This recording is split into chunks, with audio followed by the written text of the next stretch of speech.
Hello. I'm not sure if there's anyone here. I'm just setting this up.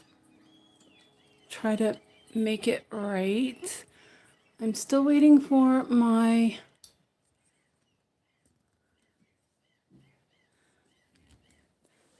Hello? Vanas? Okay.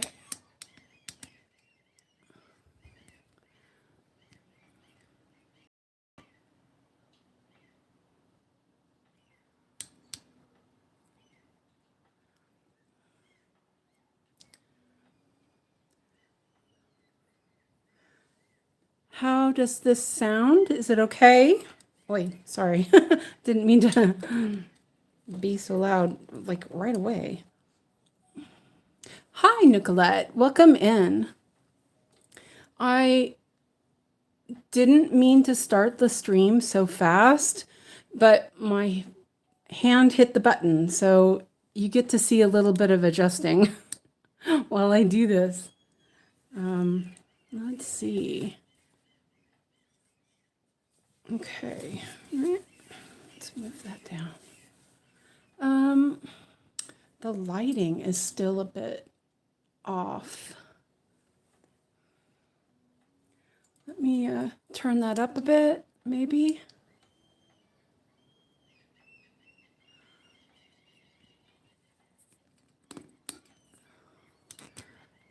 Okay. Let's do that.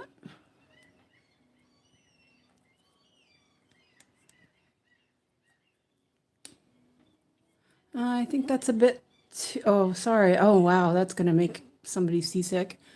I think it's a little too, there we go.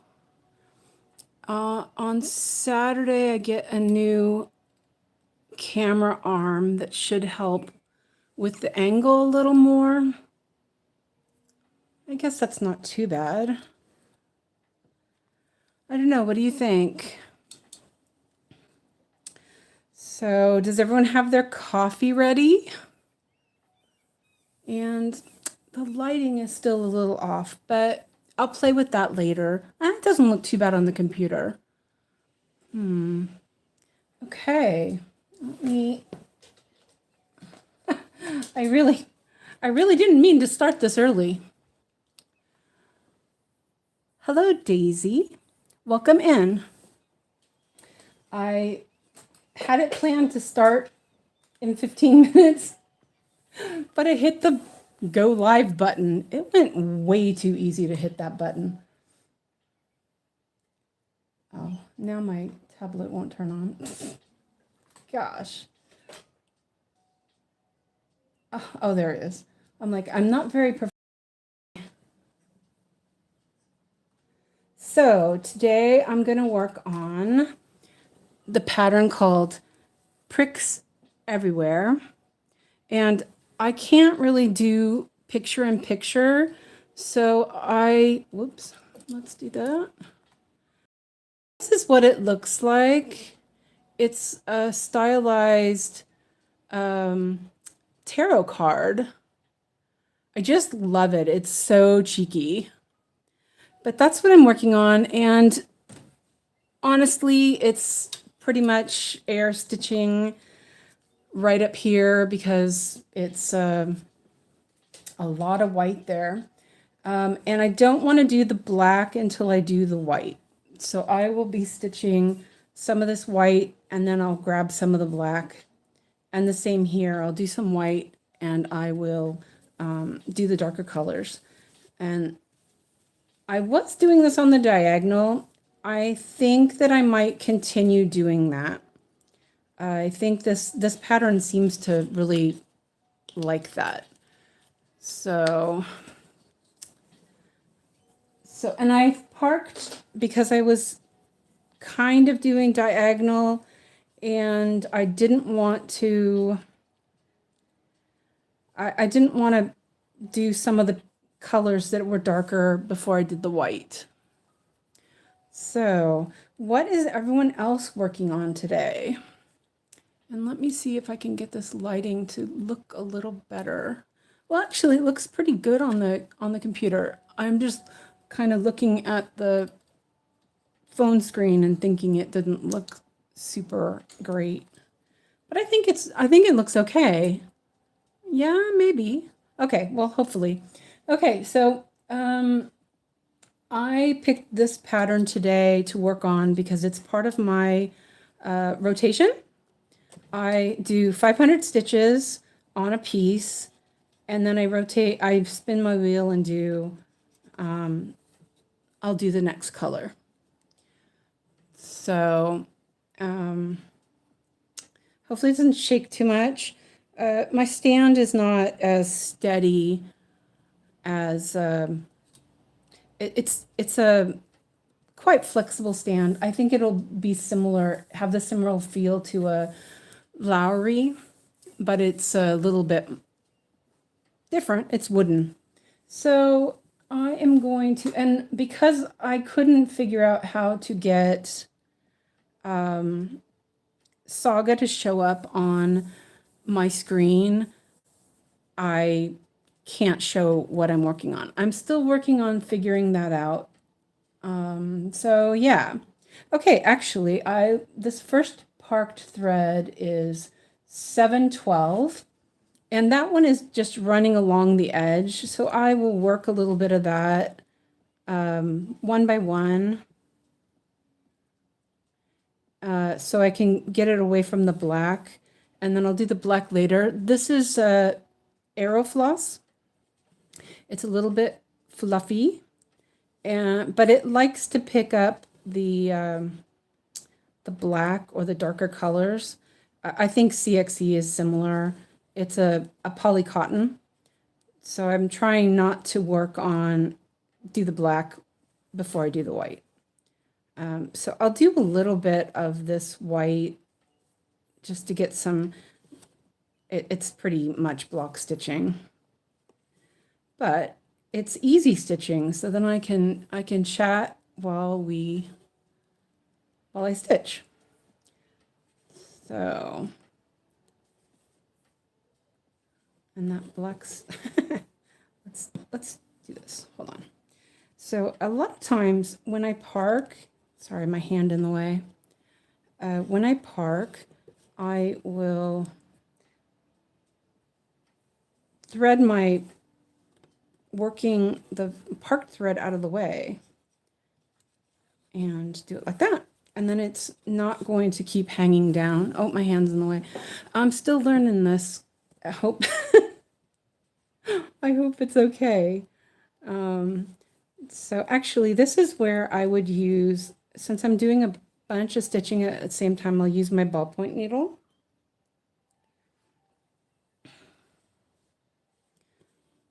So does everyone have their coffee and their stitching ready? I always like to have my coffee about this time of the day. Take a little rest, relax. My son usually gets home at 2 during the week. He'll be at his dad's today. He's at his dad's on Wednesdays and Thursdays.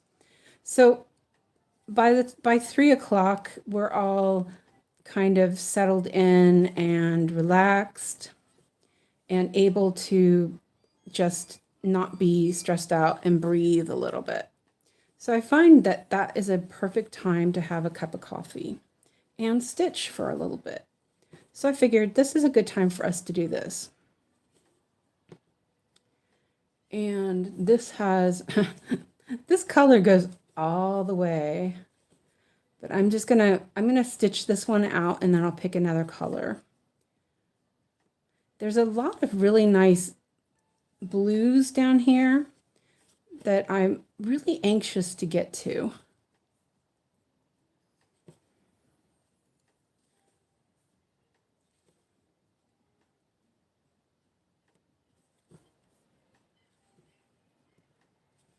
I need to mark a little bit of grid here.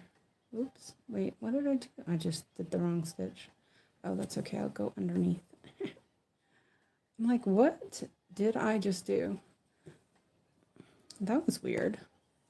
I was not paying attention. So I will stop here and do a little bit of gridding. I planned on doing this ahead of time, but I failed. I really need to replace that pen. I use these friction pens that I got from either AliExpress or Temu. And so what I saw somebody had done this on their chart or on their pattern. They had marked every 2 stitches. And when you do that, it makes it easier to count. And then, hi Janine, welcome back. Are you stitching this morning? It's almost 10 there, isn't it? So, and then I found that this was easier to count and make less mistakes. I mean, I still make mistakes because I can't count. I just want to do a little grid.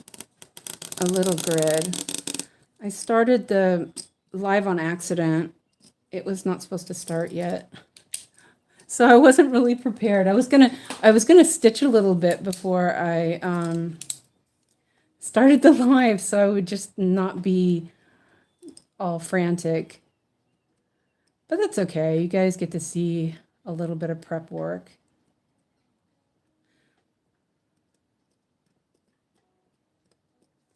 So I like these little cross grids because then I don't have to count as much. I should have done this one before, but that's okay. So there is that. I'm getting my stuff ready to go on my cruise, washing clothes, packing, and that sort of thing. Oh, how fun. Where are you going to go?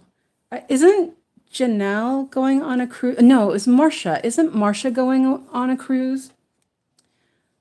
Hello, Renee. I tried to message you yesterday, but you don't have messaging activated for people who aren't your friends. Yeah, I did. I pressed the darn button. I was putting it in my camera, in the camera holder, and it went going live. I'm like, great. I was supposed to start at 3:45. Yes, on Facebook. So if you, because I have that pattern for you. So if you you can check in, I'll write my email address and you can email me and I'll send it on email after the live. 1 second. Let me find I'll write my email in. Well, actually, you can just, okay, so it's spinningyarnsdesigns@gmail.com. So it's the same as my screen name, just one word. And I think in the channel description, I have my email set there.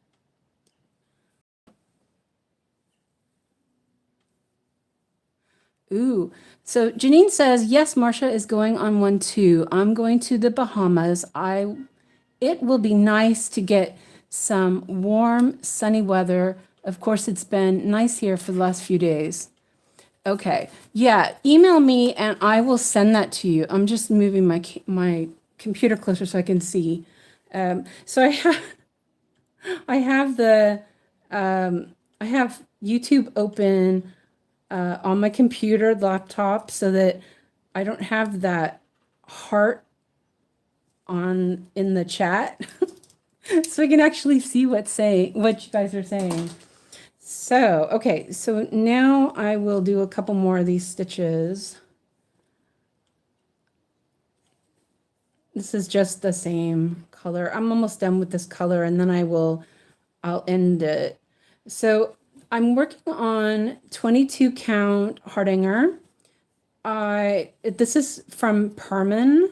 It's a Danish company, and they make really lovely fabrics.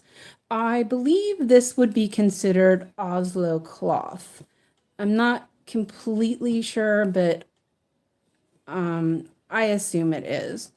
It's a little bit stiffer, but I do really like it. So I think this is pretty close to being done thread-wise. So I'm going to end it. So I'm going to try, this is the first time I'm trying to do the pin stitch that I've been doing on the 20 count. Oh, see, it slipped. Okay, so let me try this again. I may have to go a different direction first. So I'm not sure if you can see that, but it slipped because it went underneath. Yeah. Okay. So let me try it a different direction. So I'm not sure you can see this, but you can see on this stitch, it is an even weave. So, but it's called Panama.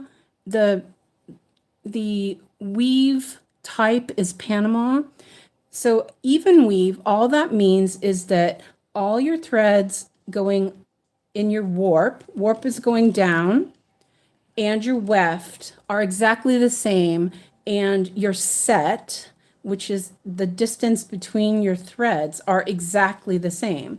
So if you look at this, you have your warp, which has 2 threads, and your weft, which has 2 threads, but you can see that they're evenly placed. So it is still considered an even weave. So, but in the hardanger, so you can see on this stitch, there is a warp thread over the weft thread. And then the next one is a warp thread over the weft thread. And so when I tried to do the pin stitch, it slipped because I had put it, I didn't take in consideration the orientation of the threads. So if I was to, let me think about this a little bit. I think that I'll do a normal stitch, and then I'll do a tuck in, because see, now it won't slip. But if I go down here, and then I can go up under the stitch and tuck it in, hopefully. The other way was much nicer, so I'll have to play around with that a little bit. So there, and that is secure. It's not going anywhere. And I can trim this off. Hopefully you guys can see okay and hear okay. Let me know how it sounds. I feel like I'm being loud, but I want to make sure you can hear. So that was my knee cracking. Great. Okay, so I did, let's see, I did, oh, that's a good amount of, oh yeah, I need to start my sprint. So I need 489 stitches. So I'll, and I will do 489 stitches.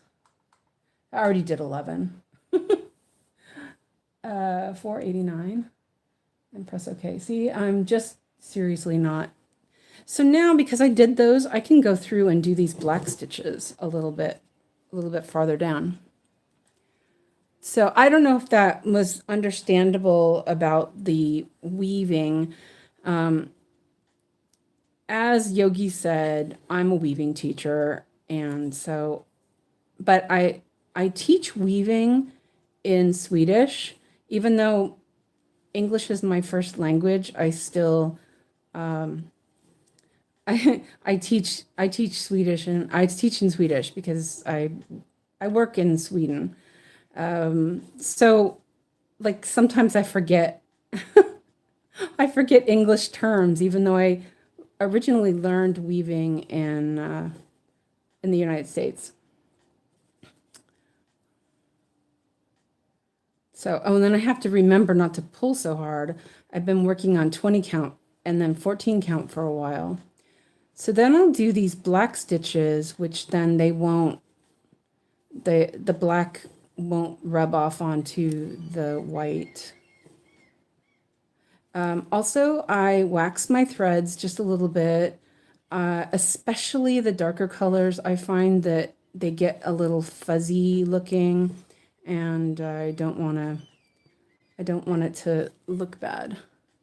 This is called Pricks Everywhere. It's a counted chart from Stamped Stitch Club. It is a what do you call it? Day of the Dead style tarot card. So hold on a second and I'll show you again. Let me move my lamp so it doesn't blur on it.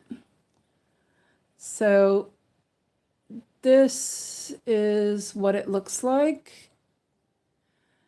And this Pixel Page is the artist, and she has a lot of cheeky of these kind of Day of the Dead skeletons.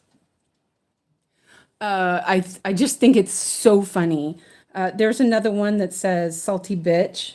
Oh, you know what? I need to have my, because this is definitely the cheeky pattern. It needs the cheeky, it needs the bitch spray. Renee says, okay, you've shown this one before, I think. Yes, that's so funny with the apron. So I'm actually making this for a friend, and hopefully she's not watching. She's at work, so hopefully she's not watching. But she's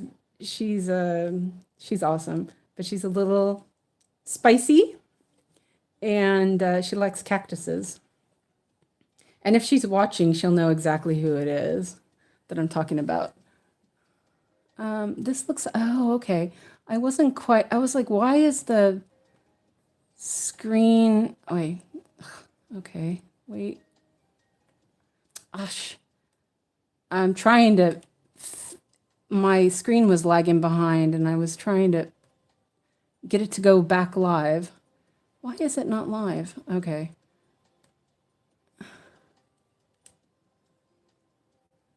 Yeah, you know, I started, especially with doing 1/1. I really like the way it lays flatter, and I use beeswax, so it's not like it's a big deal. It's not gonna harm my pattern or anything.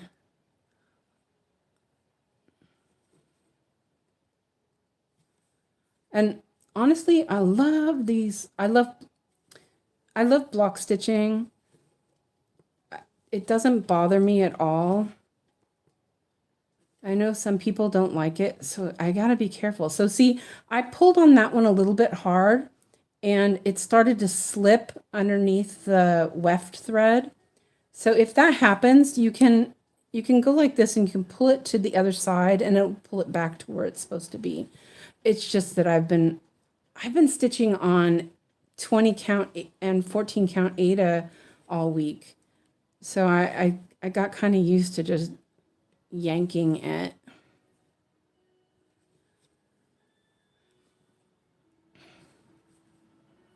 It's still a little behind.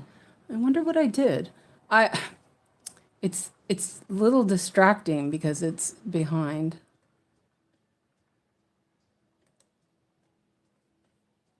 Gosh, I'm using the trackpad, and it's like it does not want to work. Okay, here we go. Let's try this again. No, that's not right. Oh, goodness.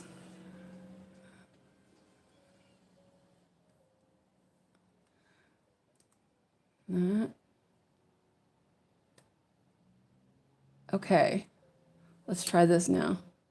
Okay, now it's live.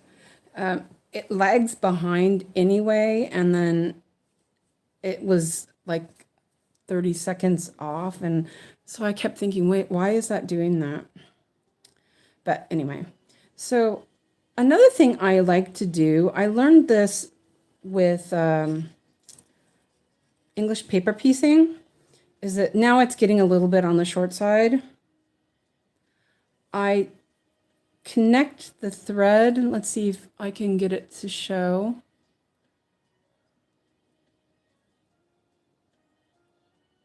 Okay, I was just making sure you guys could see it. And I pierce the thread like that. And then I pull it down like that. And it's secure. And I don't have to worry about it rethreading it constantly, which is annoying.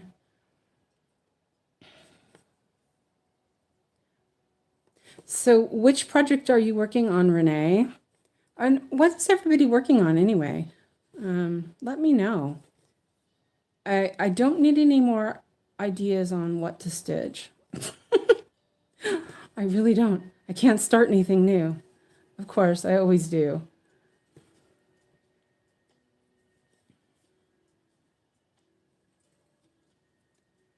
Yeah, I learned how to do that doing English paper piecing, and it's really handy. You can do it just one loop, but I find that two loops is more secure. So, but one thing you have to be aware of is that I'm not sure you can see that, but it's sort of started to untwist. So you kind of have to give it a little twist so you're not untwisting too much. But see, now it's a little short, so I probably will end it. So now I'm going to I'll try ending it on this one, since you can see the warp is going this way. Instead of the weft going over it, the warp is on top.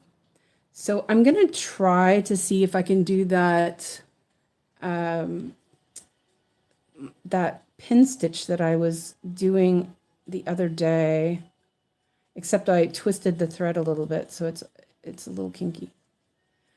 So, and then in Hardanger, I'm not sure you can see this, but there is like a gap between, so you have the two weft threads, the two warp threads, and they intersect, and there's like a spot in the middle.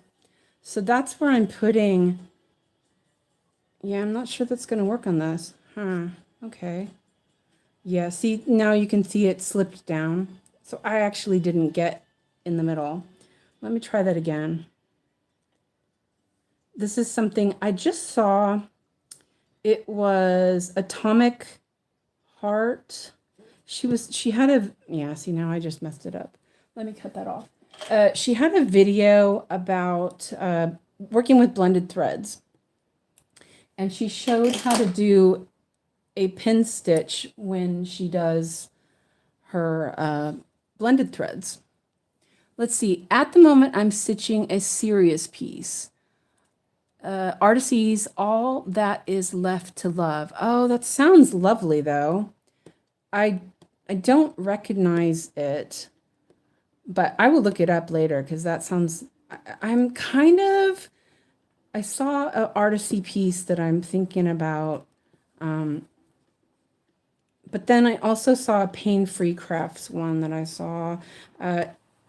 Janine and Siske and Anne from Max Color Stitcher, just bad about cat patterns. You're all just, oh, see, this is a mess now. I tried to do it. See, now it's just a mess. So I will, hopefully. Oh, I won't. I tried to, this is a mess. Sorry. Oh, maybe I'll get it. Wait, maybe. So it caught on another thread. Ooh, well, maybe I got it. I'm not giving up. There we go. Okay. So now that thread is there. Ta-da! Oh, it's beautiful, but I forget its true name. It's a little girl, sadly, with her dead bird. I forget who the artist is. Oh, that sounds so sad. Okay, well, um, yeah, that sounds sad. No, I can't get that. Okay.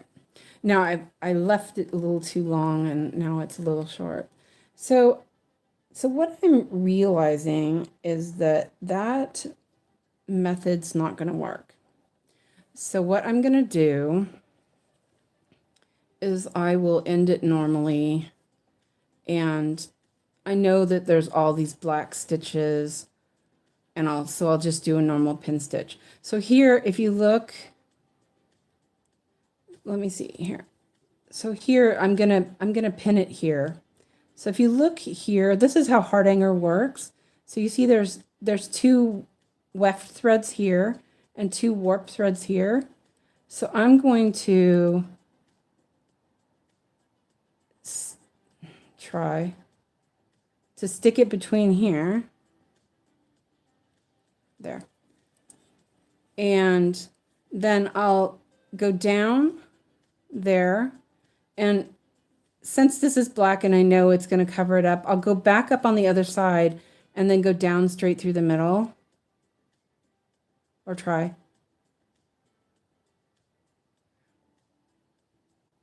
Ah, well, that's not exactly how I meant to do it, but it's in there. It's not going anywhere, and the black will be covered up anyway. I prefer it to look a little bit better. Like if you look here on this one, you can see it's a little bit better covered up.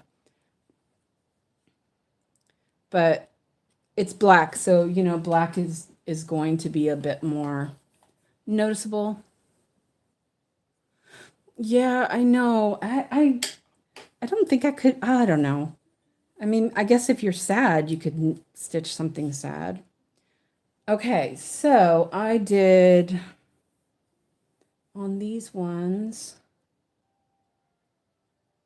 Just going to mark these off real quick. That looks like it's. Let's see. You know what? I think I didn't mark off enough of these.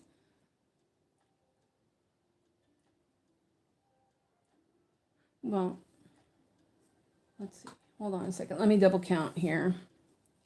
So here's 40, 30, 20, 10, 200. Oh yeah, okay, I didn't mark enough. Okay, that's fine. So here I did a lot more stitches than 11. Oh, okay, that's cool. Okay, so and this one is there. Okay, now mark that. Wow, 34 stitches. Okay, so now I'm gonna look and see. I'm gonna just work on some parked threads. So this one, this first one is 3866. Yeah, I'll do that one.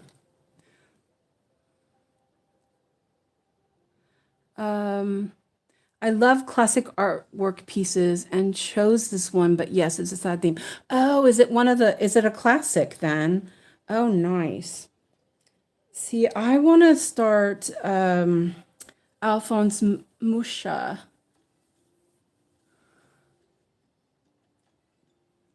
That I have two of them that I want to start.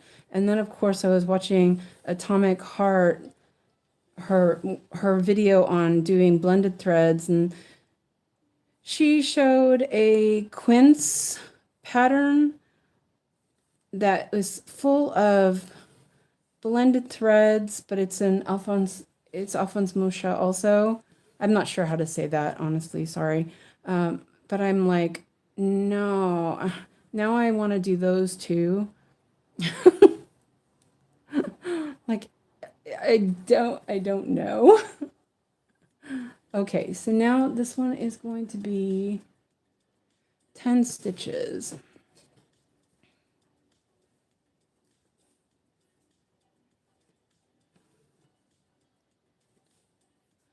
Three. And after these stitches, I'm going to take a sip of my coffee. Whoops. It's so funny. Every time we have a discussion of the differences between even weave, Aida, and Hardanger, I, I, I really think Yogi's trolling me. I honestly think she's trolling me. Because last time I was like, duh. It was a little bit funny, and I was like, I'm not going into this again.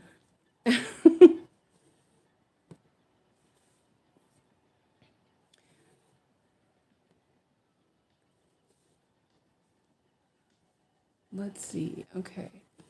I need one more of this.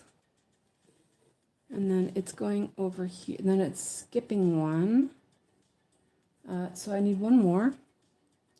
Need to learn to count. Oops. I love the ballpoint needle is so great for Hardanger. It just like, it finds the holes. I'm going to take a sip of coffee really quick. I've done, Renee says I've done, whoops. Oh, sorry. I'm trying to grab my coffee. It wasn't in the right spot. Renee says I've done Starry Night, Van Gogh, and I bought a Sea Spell Rossetti. I wonder what that one looks like. I'm really into, what are they called?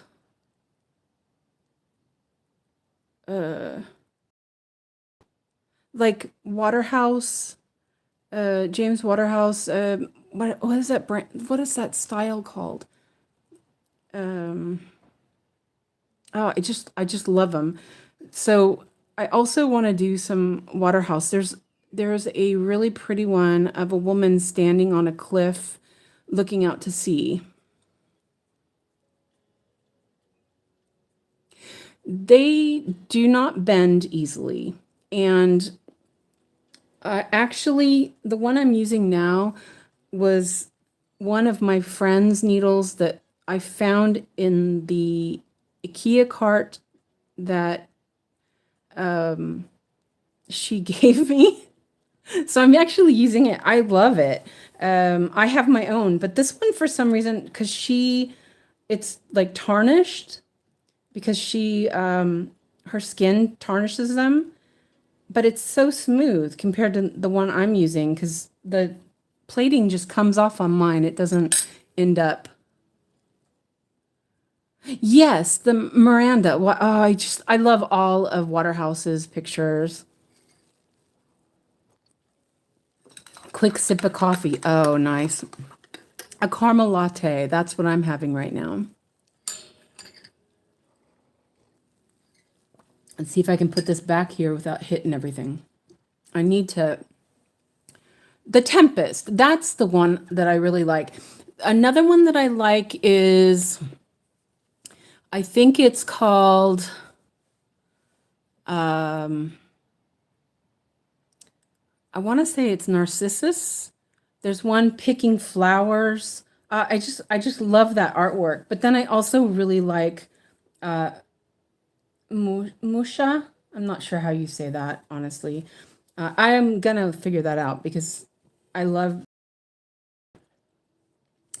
It was interesting. I went to this lady's house who lives here in Sweden.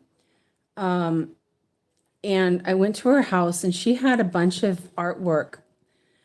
And I didn't realize that she was Hungarian, but she'd lived in Sweden, most of her life. And so she was telling me that he was a Hungarian artist. I actually had no idea who he was. I just knew that I liked his art. So it was a bit interesting.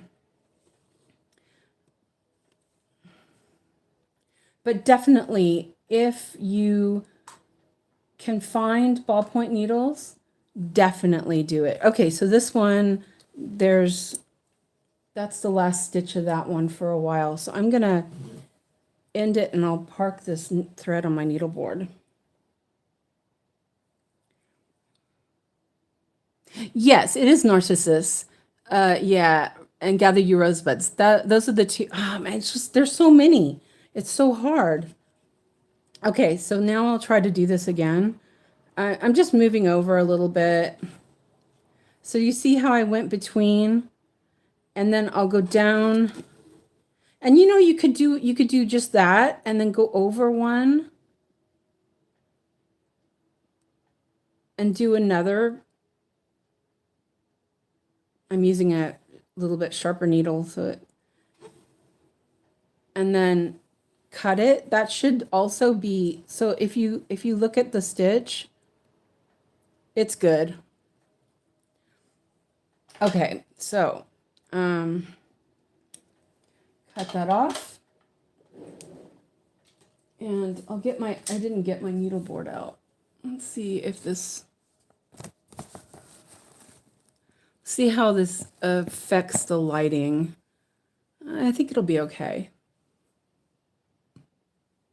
Okay, so that was 3866.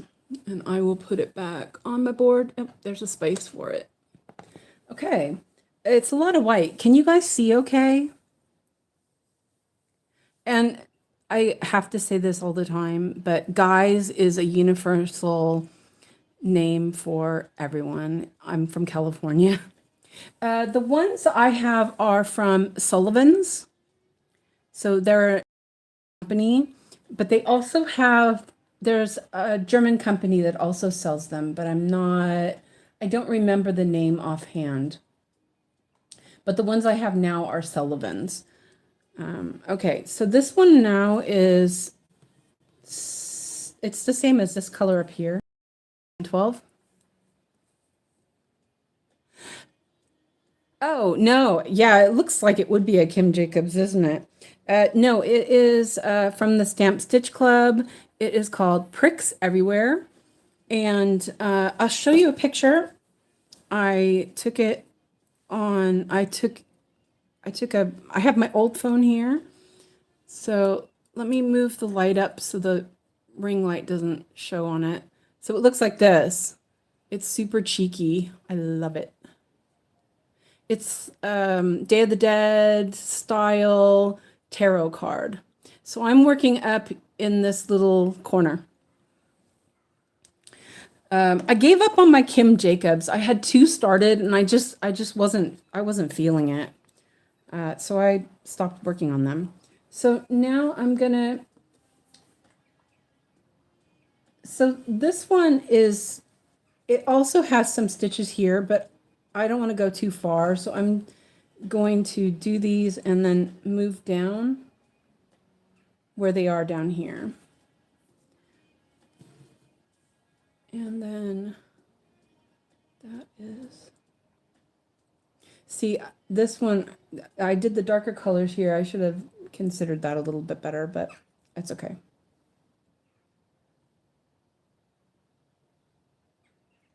Let me double count here. 1, 2, 3. 1, 2, 3. Okay, there it is.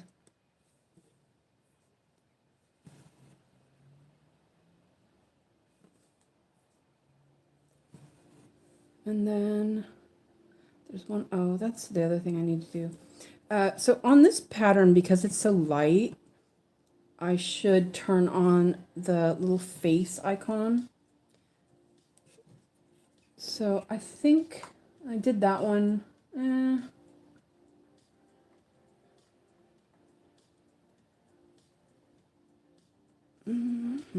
Yeah, I'm gonna go down over here and do these and then back up. Kind of a little bit of planning. I was going to originally do this in color flow, but I don't know. I wasn't feeling it.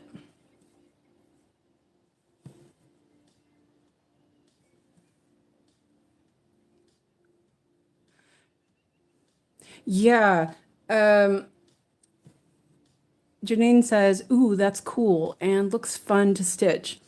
There, so cross stitch or Stamp Stitch Club has a couple of. This is the artist is Pixel Page, and then also Stitch is So Beautiful has a couple of this from the same artist, same style, and they are just so fun. I saw. Let's see. It was 310 Stitcher was working on Salty Bitch. I love that one too. I kind of like that one as well. But this one was just, it's perfect. I'm kind of just going all over the place. Let's see. Meandering.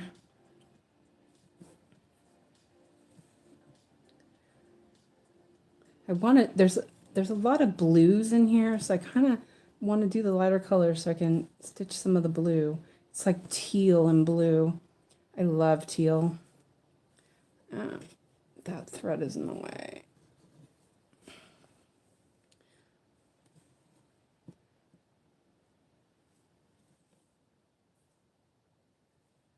Okay, so mark those off. And then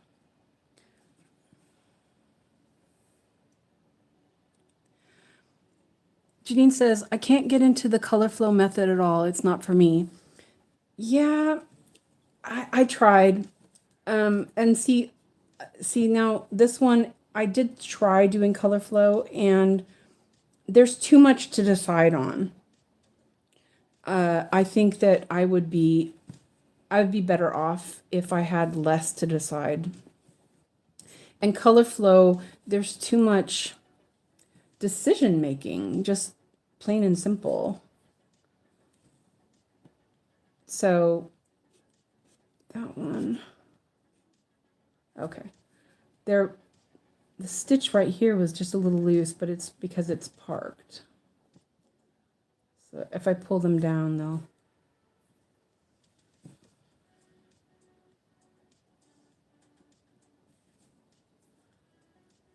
Okay, so those are done. So there's like two different places I can go. I can go over here, I can go over here. There's just so much variety.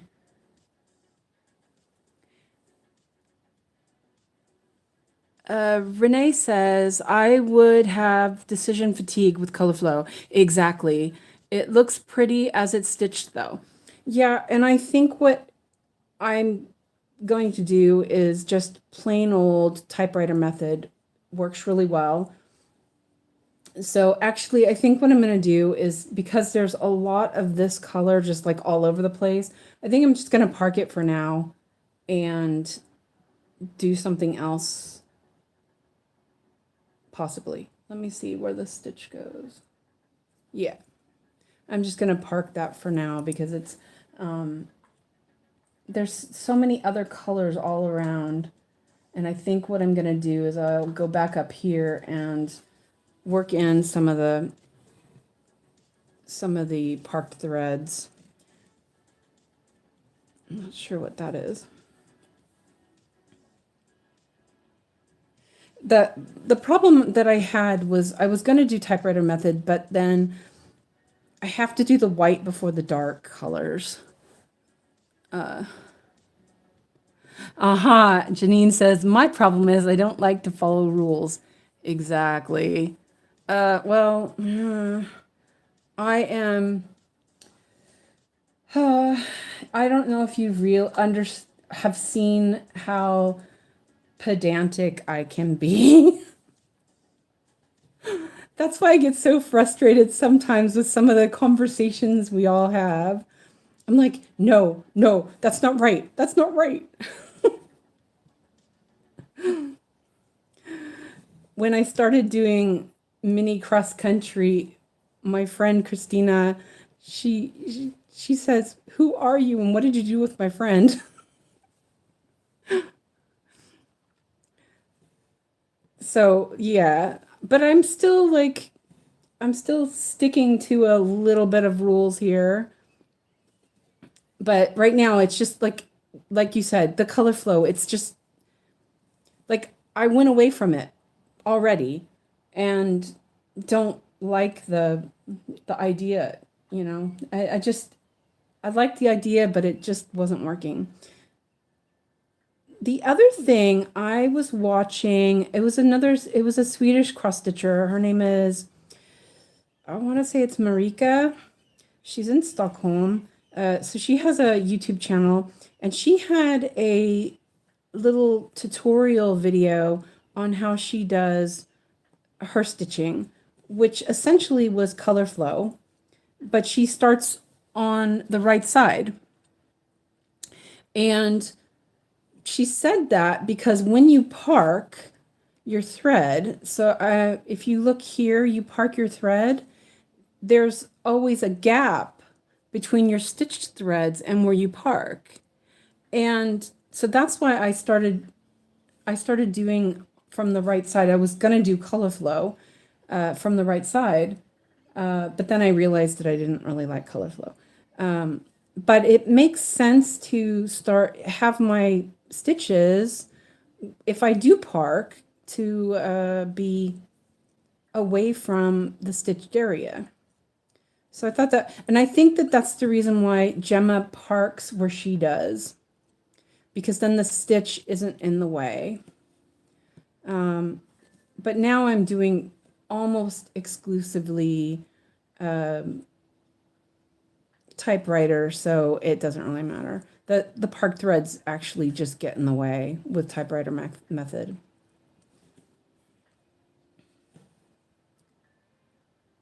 So here I'll do this stitch. See, and then it gets a little short and then it just keep pulling it out. Okay, so Renee said, I was watching Gemma last night and starting her new project, and she has a lot of rules. Works for her though. Yeah, I watched that.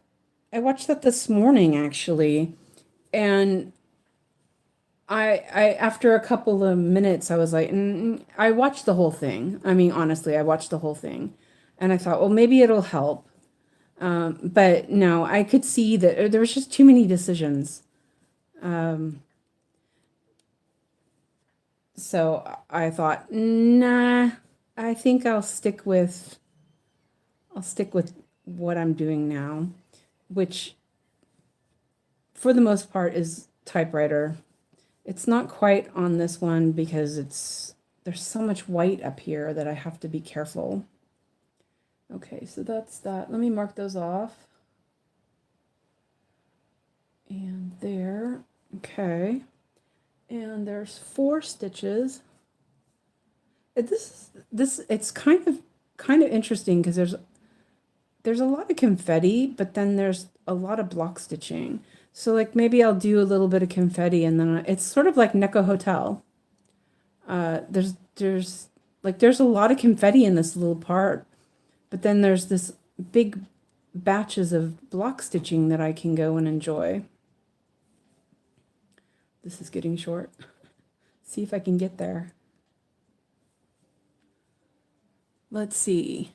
Okay, so Janine says, what do you mean there is a gap? The gap gets filled, but yeah, when you park threads start irritating me, I just stitch them all out. She's very structured. Yeah, and I think that I thought, yeah, you know, I'm really structured too. I like my rules and stuff, but then I also like she left a parked thread that just needed one stitch done. And I can't do that. It's just like that. That's not gonna work for me. Okay, so here I think, let me double check and see, because there's so much white, I want to tuck this where, oh no, it's all dark there. I'm gonna tuck it where it's darker, but like all of this is dark. So I think what I'll do is I think I will just go here and pin in. This fabric is a little bit looser woven, so I will definitely do 2. On the Aida, I could do 1 and it was fine. Where'd my scissors go? So there, I lost my, let's see, I'll turn that back on. Wait.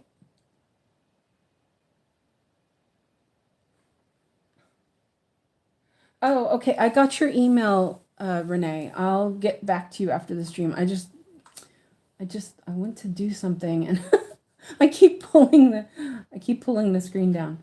Okay, so I did those 4 stitches. Nice. Okay, so I'm gonna check where this parked thread is.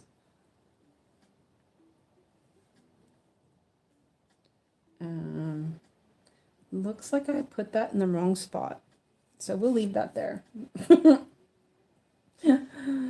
Crazy. That's me. Okay, so this is, yeah, see, this is silly. Why would I leave? I left 1 stitch, 1 ecru stitch. And the next one is way over here. It's okay. I'll do it anyway. Okay. And that's because I was trying to do color flow. I was like, no. That's not going to work. I mean, they're like all over the place. All right, well, let's go over here. And this right here, let's pull that out. Yeah, okay.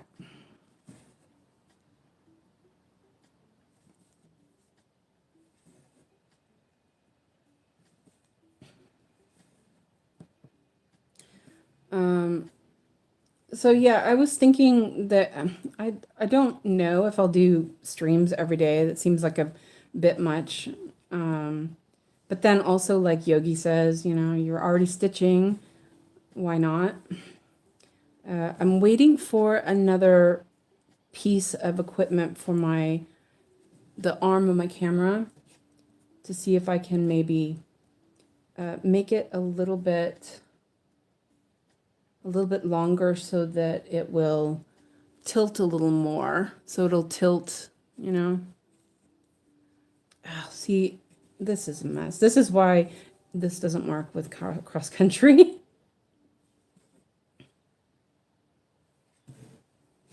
Okay. And then, oi. Yeah, see, I can see why people wouldn't like parking for this specific problem.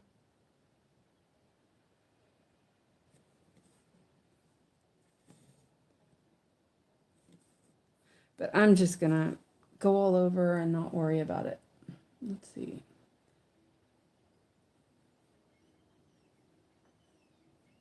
And there. And then,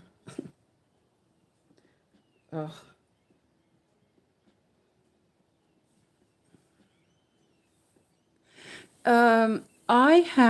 Renee asks, which kind of stand are you using? Mine is called an Arabesca. I got it off Etsy from a shop in Ukraine. But I want to say that they're made, is that right? No, that's not right. They're made in Eastern Europe somewhere, like Poland or not Poland. I want to say, what do I want to say? I'm not really sure. I did look it up, but it was a company. It was a seller in the Ukraine that I bought it from, and I love them. I love it. It's a little bit shaky for streaming, but you know, I don't really mind too much. Okay, so I'm just going to end this here because I don't have any more gridding done there. Actually, I'll do this one. So this one has an adapter for a hoop, and it has an adapter to put scroll frame on as well. But I kind of found that I wasn't really loving scroll frames because it just felt like there was too much around me, and feel like I feel much more comfortable with the hoop. I'm actually using a smaller hoop today too. It feels more manageable. And once I'm not sure if you can see it, but let's see. I have a one of the less deep Nurge hoops, and the Nurge hoops are just fantastic. They hold so well. And I'm so glad that I learned that from Yogi. I mean, it's pretty drum tight. And it's the thing is not caught up yet. I'm like looking at the wow, it's really off. Why is it not live? Wait. Oh, okay, there we go. But I hate the plastic ones. The plastic ones do not hold my attention how I want to. So I don't use those anymore. I am using one right now because it's just what I have on. I have a small project that is too small for this hoop, and my other hoops are too big. So yeah. Let's see. Let's look at this thread. Oh, yeah, that's a good one. I'm gonna mark a little bit more here because I need to go here a little bit. Now, actually, I'm not going to. I'm going to just end that thread when I get there. Actually, I'm going to do this one. Let's see how much there's here.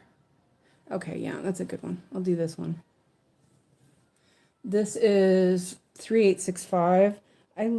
This is the white that I like the best. It's just so pretty. But anyway, yes, I really love my Arabesca stand. It's very adjustable. I have it where I sit in a wingback chair, and I'm able to sit pretty comfortably. I have it between my legs, so then I have my legs up. I have my feet up on an ottoman, and it's not in the way. So I'm gonna end this one because there's a bunch over there. Yeah, but I'm gonna end it because it's too far down and I don't want to keep going on that one. Let's see, let's do this.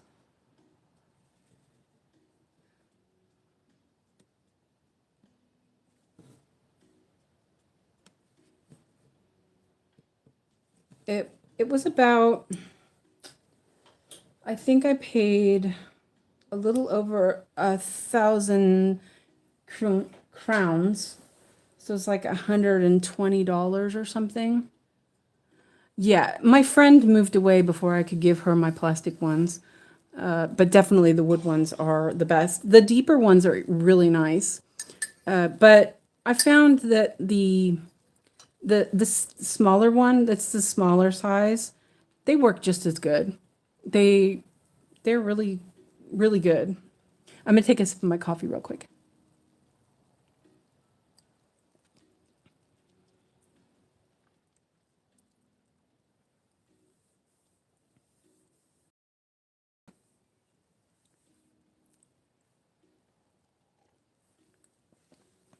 I missed Janine's message here. Janine says, I think Yoki is probably liking the Mondays and Fridays off. It's got to be a lot to do a 3 to 4 hour live every night. And she stays up so late. She must be able to sleep in every day.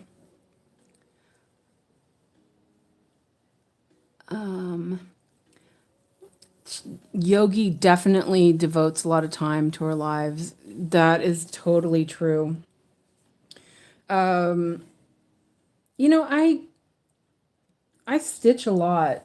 So there's, I don't work because I'm on disability. So I don't work, unfortunately. I was pretty much a workaholic, but my body just said, nope, you're not doing that anymore.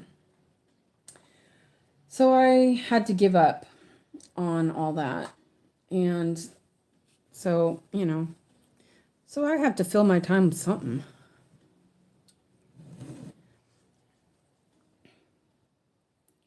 And my son, he is, as I always say, so awesome.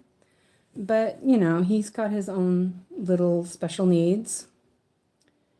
And so it's hard to, like, his dad is really stressed out working and dealing with, we split time.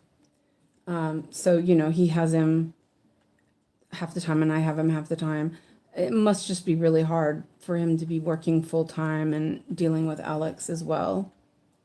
You know, I don't even work and I have a hard time dealing with him sometimes. I mean, as I said, he's awesome, but he can also just go on and on about nothing, 2, 3.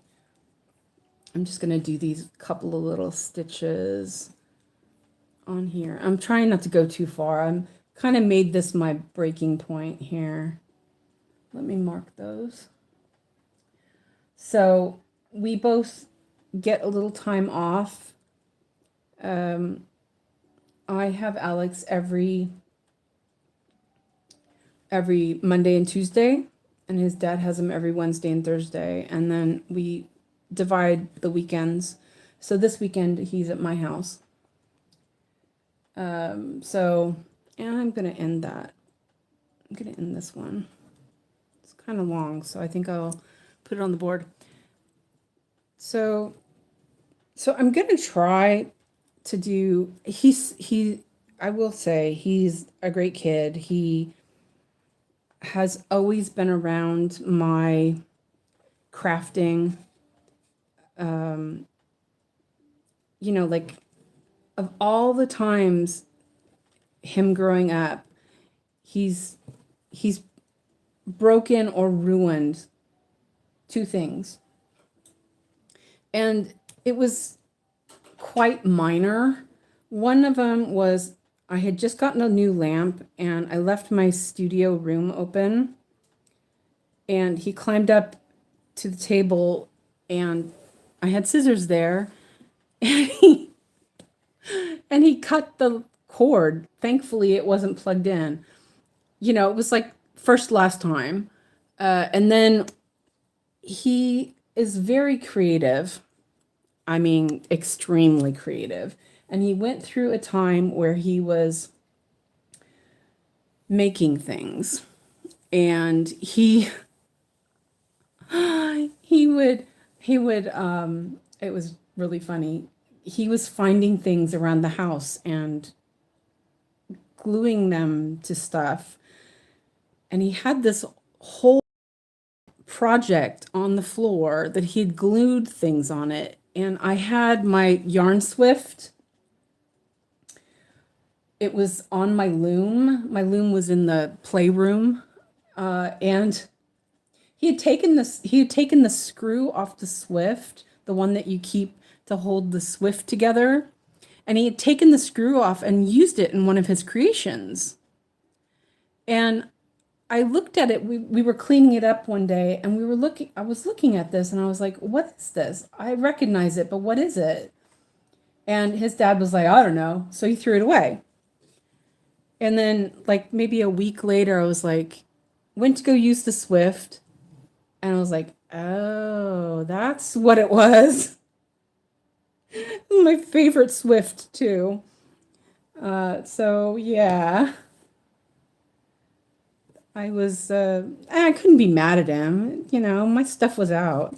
But out of all the times growing up, that is the only 2 things he's ever touched of my knitting, spinning, weaving.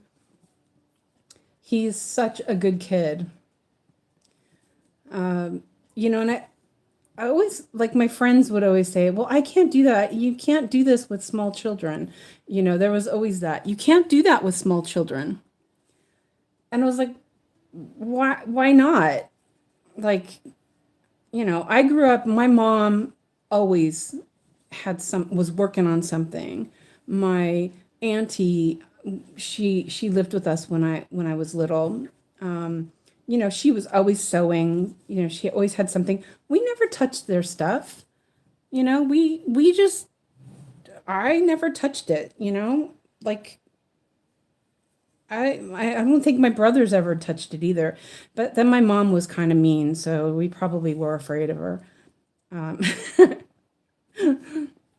but it's like, I remember a couple times, I Alex, because he has special needs, he can be a bit of a handful. He can be angry, and because he was nonverbal for a really long time. And so a lot of times he would just make odd noises. And it was like, after a while, you were like, I can't handle this anymore. My brain was just throbbing from it. And I'd get angry because, of course I would get angry. Bad mom like that. I really felt bad about it, but, it happens. It happened, and I learned from it. But this cutie boy, he went and got my knitting and brought it to me and put it in my hand because he knew that the knitting would calm me down. I mean, like, how did I get a kid that was so awesome? Like, you know what I mean? It's like, so he would, that's what he would do. But he never touched anything. And it was just like awesome. He's such a good kid. Like my computer, he never touched my computer. Let's see. Janine says, "Oh no, that's horrible." But that's not as bad as if he didn't touch stuff on a regular basis. Yeah, he is a sweet boy. He will come up to me and he'll say, "Mommy, you're the best." And then I'll say, "Biscuit, you're the best." And back and forth all the time. It's kind of funny. But he's adorable. Okay, so those will be there. I left those. Let's see. I'm just thinking that I will, like, this one's parked. I'll leave that one, and I'll leave that one. And this one here. Let's do this one. This is a good one. Maybe. No, I'm not gonna do that one. This is very white. Sorry, and kind of, I'm looking for I want to finish these so I can stitch some blue. Okay, there's only a couple of these stitches. And I'm really surprised he hasn't called me, because sometimes when on Wednesdays and Thursdays, because he goes to, I guess it's called free teeds, which is in Swedish is free, meaning free, and tid means time. And it's like daycare, but for older kids. So like an after school program. But his is for children with special needs. So, he's almost 18, so he's able to still continue going to this program for a little longer. And then he'll go to more adult geared ones. But he won't until he finishes school. He's got another 2 years of school. So We're good there anyway. I don't have to worry about it yet. But sometimes he'll call me from Free Teeds, because his dad isn't able to pick him up until later, and he just wants to tell me that he loves me, and you know he'll just say nonsense stuff sometimes. He's super cute, he's talking about pretty much nothing. I sometimes don't even understand what he's saying because he's got some sort of weird language sometimes. But I'm just glad that he's able to talk to me. I'll see that. Didn't I do that one already? I did already do that one. 3. That was another. I guess. See, that's the other thing with color flow. Like I had this color up here, and then I have one down here. So now I've got 2 of them on my board, which I don't have a hole for 2. Okay, so let's see. Janine says, I worked with a guy who had Asperger's. We don't call it Asperger's anymore, but that's okay. The other co-workers, of course, would make fun of him. Oh my gosh. But when you got to know him in a lot of ways, it was amazing how he could hold information. He had many struggles with interactions with people, but he tried. He was a special guy, and I don't mean special needs. Yes, exactly. But by the way, Asperger's is like not used anymore. The reason is that that the doctor that it was named after was a eugenicist and a Nazi. So so that's why it's not called that anymore, because we don't do that. But anyway, yeah, Alex, they call what he has autism, but he doesn't actually have autism. It's hard to explain. They call it here in Sweden ospecifierat utvecklingsstörning. So he's got an unspecified developmental delay. They don't know. It's not autism because autistic children usually don't have issues with speech. They can usually either they're nonverbal or they can speak pretty well. And the nonverbal ones usually are much more delayed. So Alex they were, because he didn't speak, they didn't know how intelligent he was. And the school psychologist, when he did he did a little evaluation test on him, the school psychologist was like, whoa, like, whoa, he was much more than he expected, because he couldn't talk. But now he is able to speak better.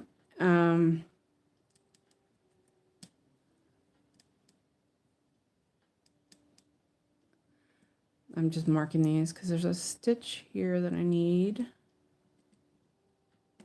I love this green pen, but the other one I had a smaller point, and this one is a bigger point.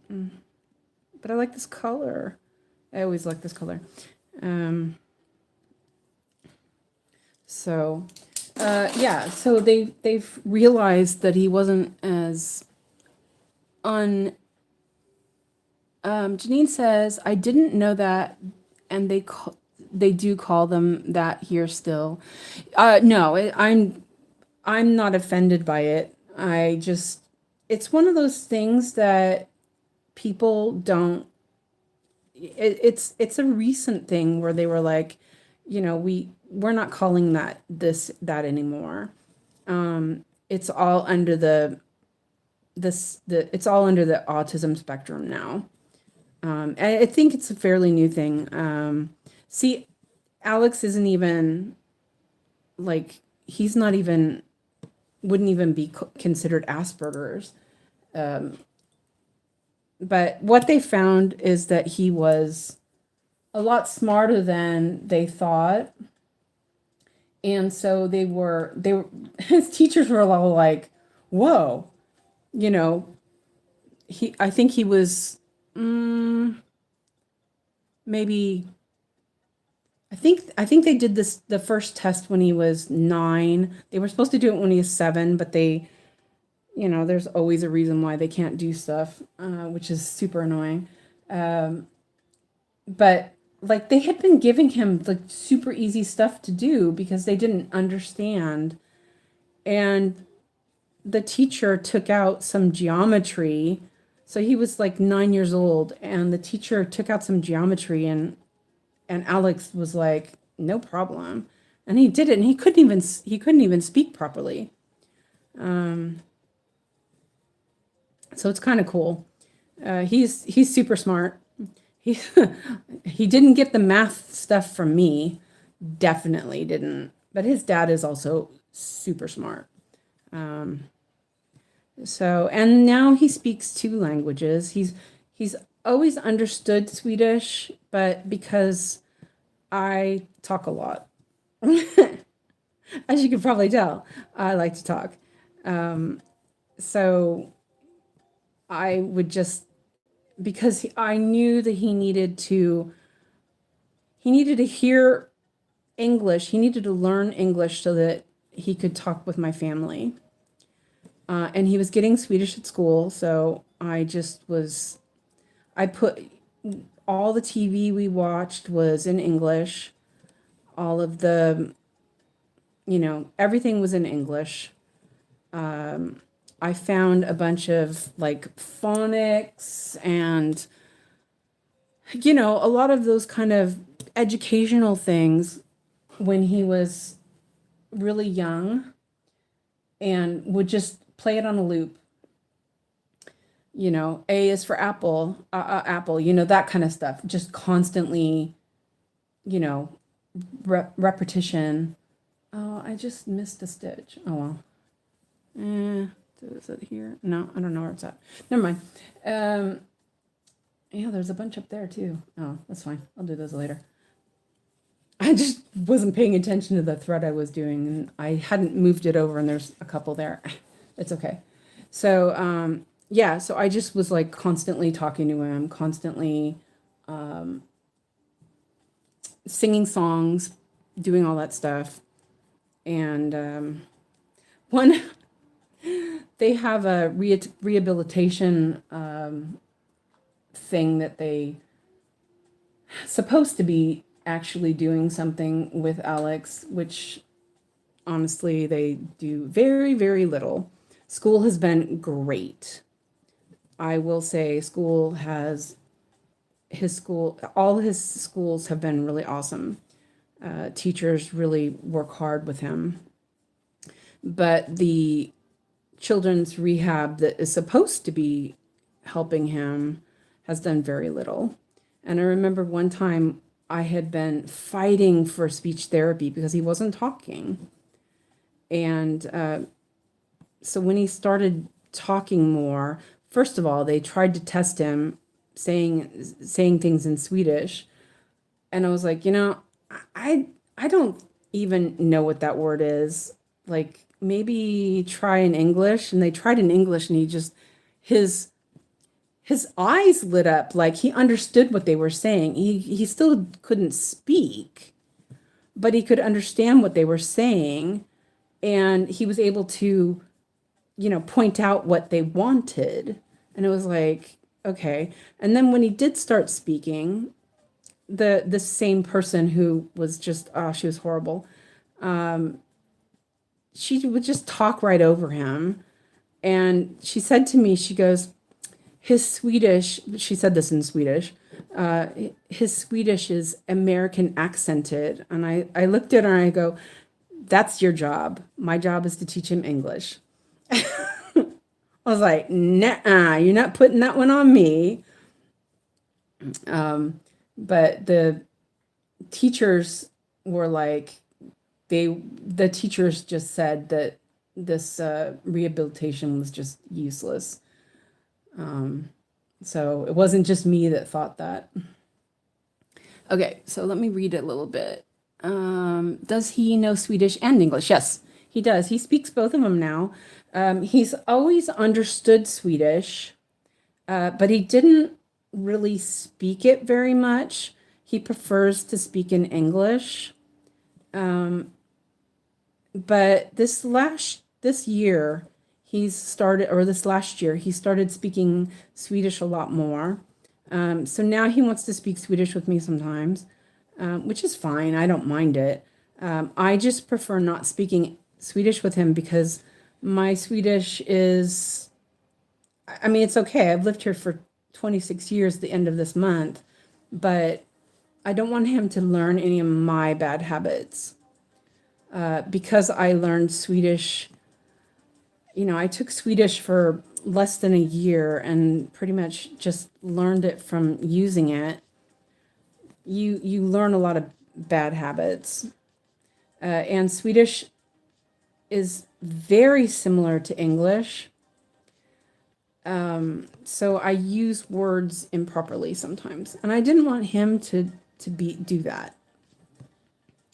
So like we have, in English, we have four, as in, let me think. Not the number, but you understand, four. And in Swedish, it's four.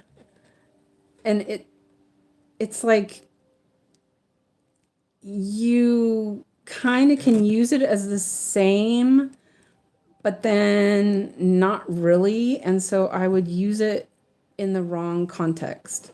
And I still do that. And it's bad. That's one of the things I know I do wrong, but I mess up all the time.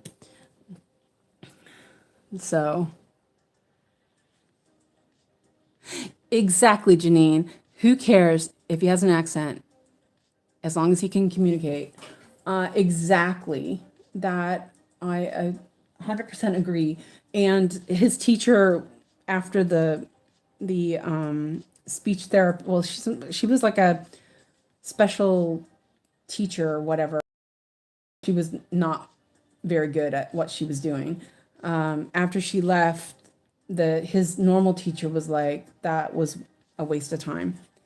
I'm gonna check this because this looks like I put it in the wrong spot. So I'm gonna check what this color is. Yeah, I bet it is. It's 3072. So let me just do a little comparison. Oh, 3072.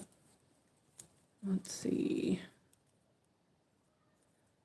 3072. It looks like it.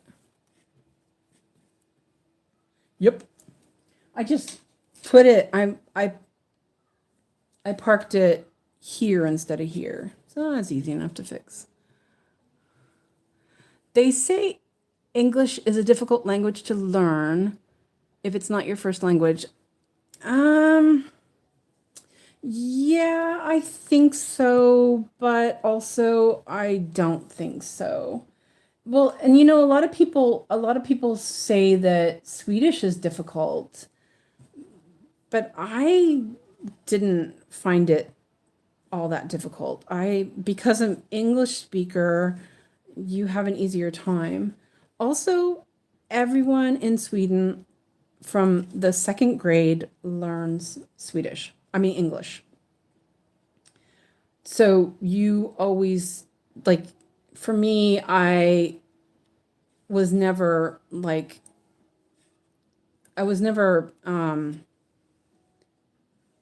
completely without somebody understanding me. And a lot of times actually, Swedish people will switch to English when they realize that you can speak, that you speak English, because they like to practice. So it's kind of fun in that way, but it was a bit difficult when I was trying to learn Swedish. They kept switching back and forth. But what happened was that when I first came to Sweden, obviously I love doing handwork and things like that. And the first 6 months or something, I was so lonely. I just had my ex now. He's not my ex. I just had him and his family, which we won't go there. They weren't super fun. Um, and so they were they weren't helping me really.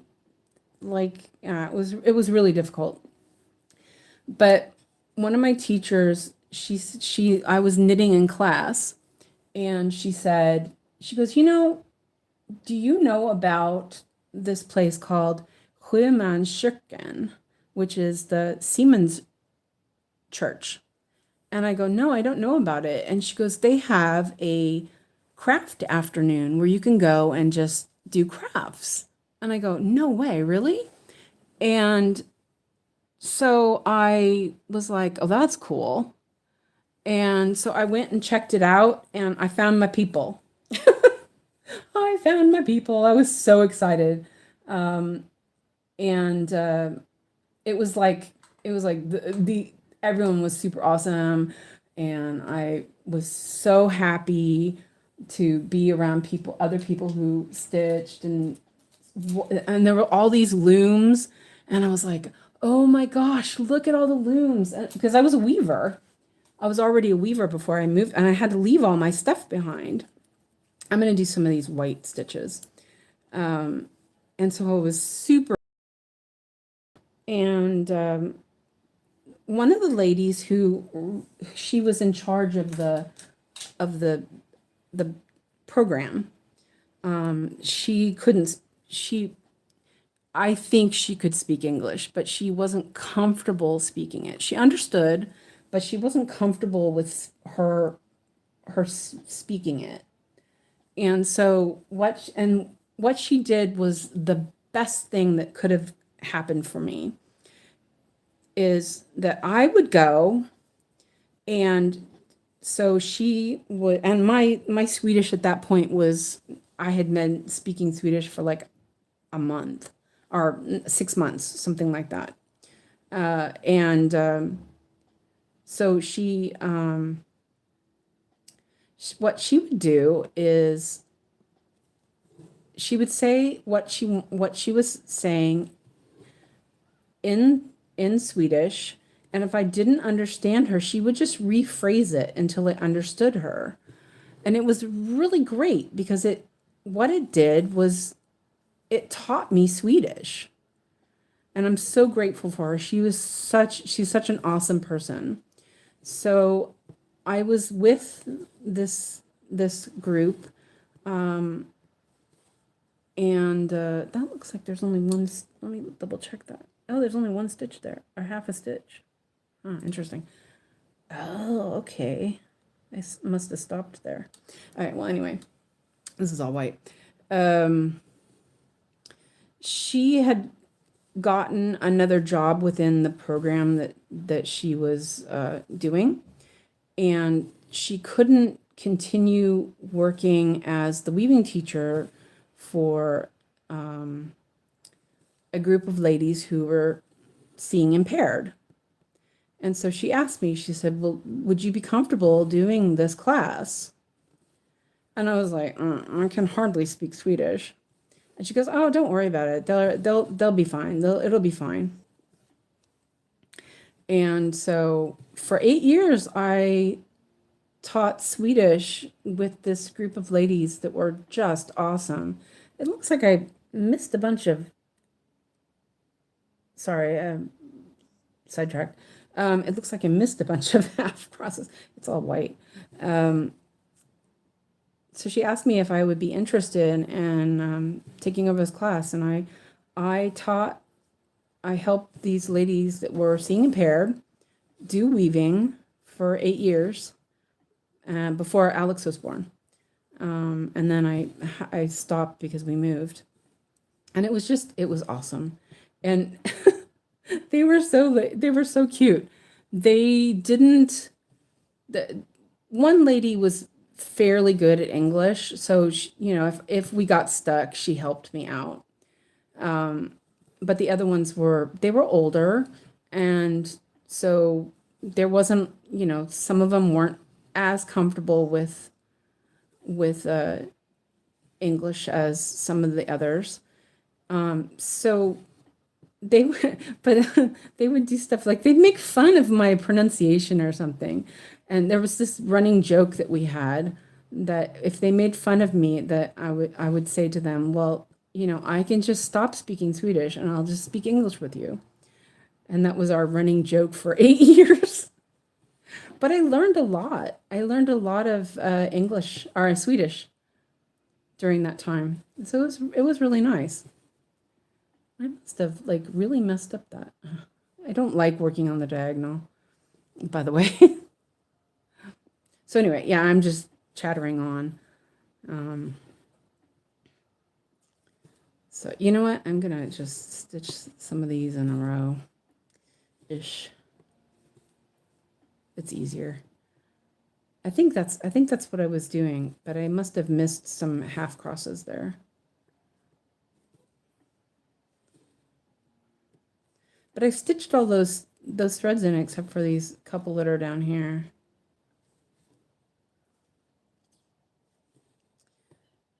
But so then, I had Alex, and so I stopped doing classes because he was having, he was struggling. It was rough for a while there. And then when he was about 8, I went with a friend of mine to it was like a handwork flea market. And I'm trying to think how they called it in Swedish, but it was essentially you could go there and buy stuff that people no longer wanted or trade or whatever. It was really cool. So I went with my friend, and there was a school. So I worked for a school called ABF, which is like, it's an adult education school. And so there are different versions of this adult education program, and they are linked to political parties, I guess you could say. And so the ABF one, it was the workers' version, so the leftists. And so I worked with them for 8 years. And then when I moved, yeah, I do have a lot of white stitches. There are 10,070 white stitches on this pattern. But I don't mind. I actually, and see, I just went up instead of in the wrong spot. So anyway, yeah. So then when I was at this flea market thing, there were a group of ladies there that were from another school. This one was for the centrists party. So it was called Medborgarskolan, which means the citizen school. And they were looking for a weaving teacher. And I was like, what? I could do that. And so then I worked there for another, I don't know, 5 years or something until COVID. I did it until COVID hit, and then I just was like, I'm not traveling on the bus during COVID. And so they eventually canceled the classes because I was like, I'm not going to take the bus and be worried every time I go to town. Because they weren't closing things here in Sweden. They didn't close stuff. And let's see, there's only a little bit left on this one, so I think I'm going to carefully try. I don't want to pull it too hard or the pin stitch will be funky, but it seems to, oh, it worked.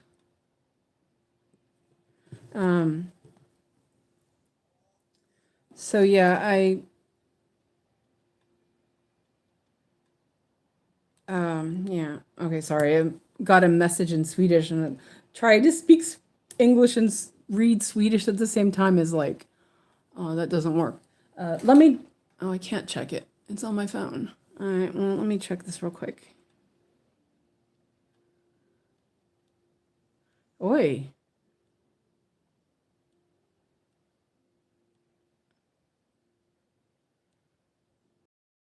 Ah, nej, det var inte. I mean, one of the ladies from my weaving studio has shingles.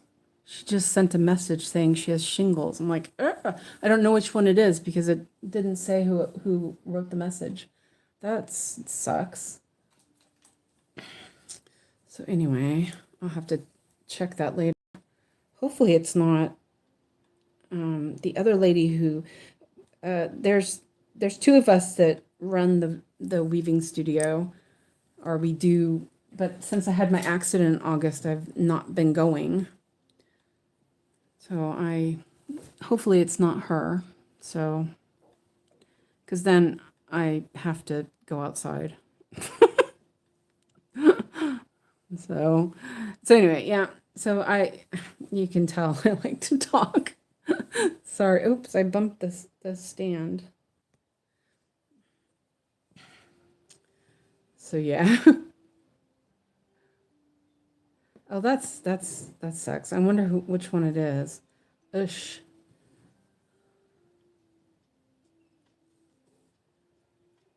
Have to check. I'm using my phone to film, so I can't check my messages. I just got a notification on my watch. It's not a big deal. I'll check it later. It's kind of sad. I mean, like, I'm almost 60. I'll be 60 this year, and I don't think of myself as old.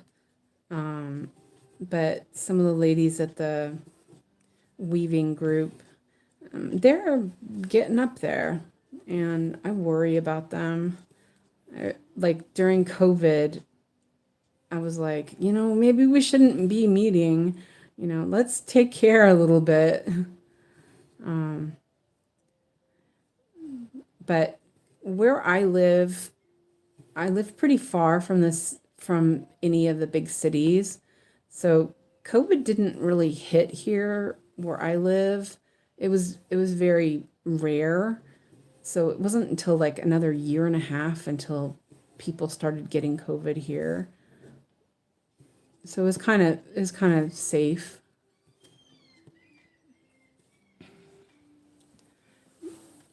Renee says shingles is painful.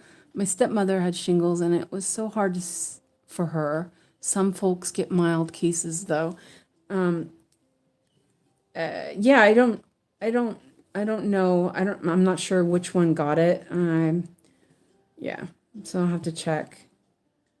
But like, I think I'm the youngest for sure. And then I think everyone else is nearly 70, or we have one lady who is, I think she's 95. She still goes every day and weaves. She is just, she's so sharp. But we lost one of them last year who she ended up with having a little bit of dementia, and it was kind of rough at the end, but she was also like over 90. So what I do is I got another message. Let's see.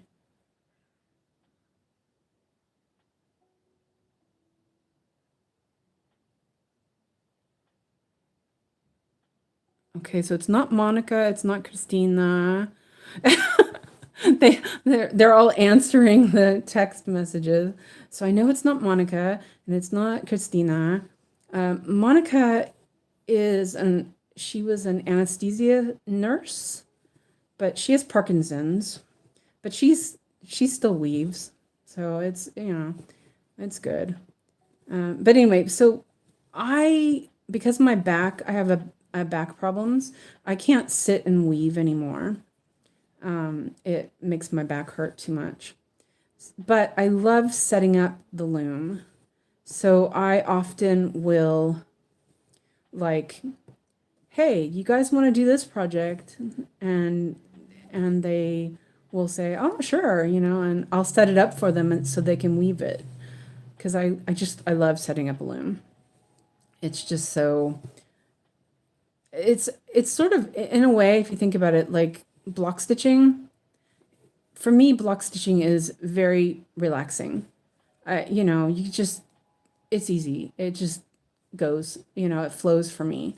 And I find that setting up a loom is the same idea, where I get in the zone and I don't have to think. I just do, and I love it. And I miss it because I haven't been there since I think I went in September to help somebody who was moving out of the area, and so she needed to finish her work before she moved. So I helped her prepare that. But I haven't been since, and I miss them. But then, my leg has just been really messed up. I should mark these stitches off. Sorry, I'm just like, blah, blah, blah, blah. That's me. I like to talk. It's honestly, it's really good because I feel like my English has gotten really weird over the years of speaking. Like my son, he has a interesting way of speaking English, and so his father, his English is really good, but I don't talk to a lot of people anymore.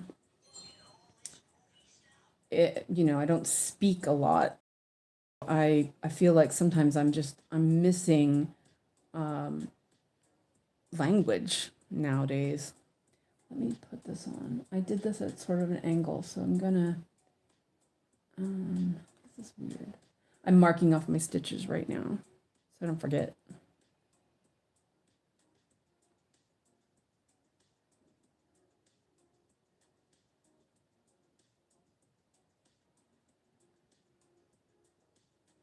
Let's see, how far did I go? It's close enough. I'm gonna finish this block anyway. Oh, let's see. Janine says, I've always thought weaving looked so fun. I wish I had space for a loom, but then I would have another rabbit hole. Exactly. And Renee says, it's fun hearing your stories and stitching. Thank you. I appreciate that. So I live in a 1-bedroom apartment. It's about, I think it's 70 square meters. I have no idea what that is in feet. So it's a 1-bedroom. I have a fairly big living room, and I have a kitchen and a small little dining area in the kitchen. I have 3 looms, a sewing machine. I have band weaving stuff. I have just so much stuff. So I have my big loom in the dining area.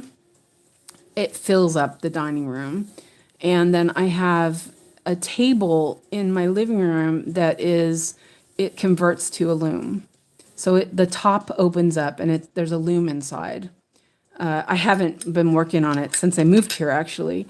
I've got a few spinning wheels.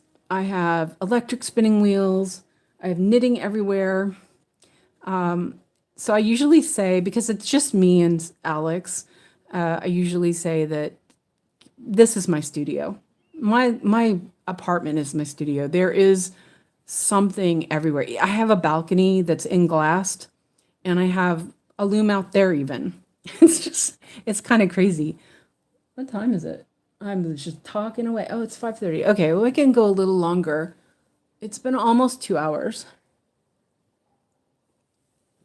And as I said, I'm not doing anything but stitching anyway. So as long as you guys want to stick around, I'm here. So I will do I'll do one more strand of this. I'm like anxious. I want to do some blue. So I want to do this, finish this square of white. Let's see. Oh, we can check and see how much I've done, stitched so far. Oh, wow. I've stitched 232 stitches already. That's pretty good. So yeah, I miss weaving. I really do miss it. I wish my back didn't hurt so much because, yeah, it would be a lot easier. But I did start weaving standing up with my loom in the kitchen.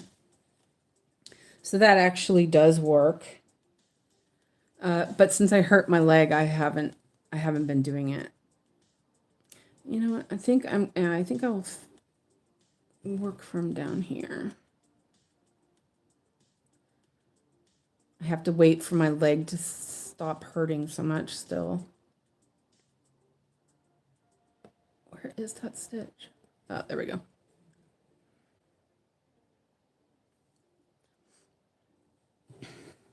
I'm working on some rugs in there.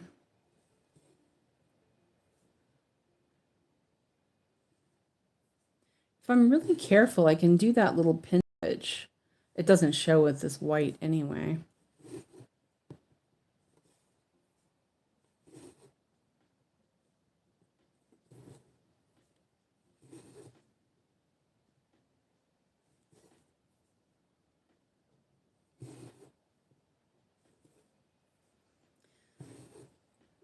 So, oh wait, here, let's see. Renee says, my husband is really understanding about my hobbies. I had a full-size quilt frame in our living room when we first were married.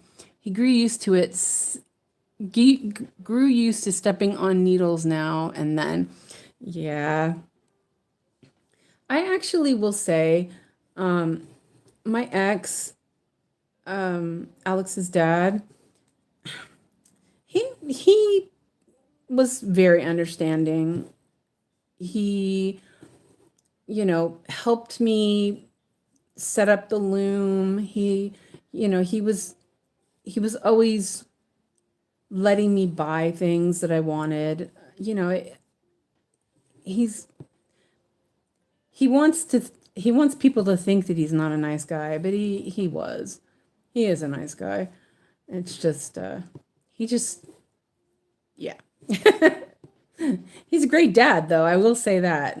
He is definitely a great dad. Alex has been a daddy's boy since the first minute he was born.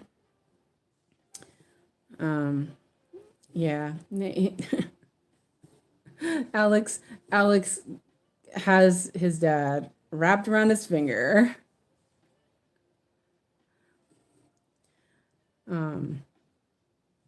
So yeah. So in a way, it's a little rough because like he'll be here this weekend. Alex will be here this weekend, and he'll be the whole time going, okay, so Monday's mommy's house, Tuesday's mommy's house, and then he'll be like, Wednesday's daddy's house. It's like, aren't you happy to be here, mommy's house? You know? Oh, so you can tell I'm not. Yeah.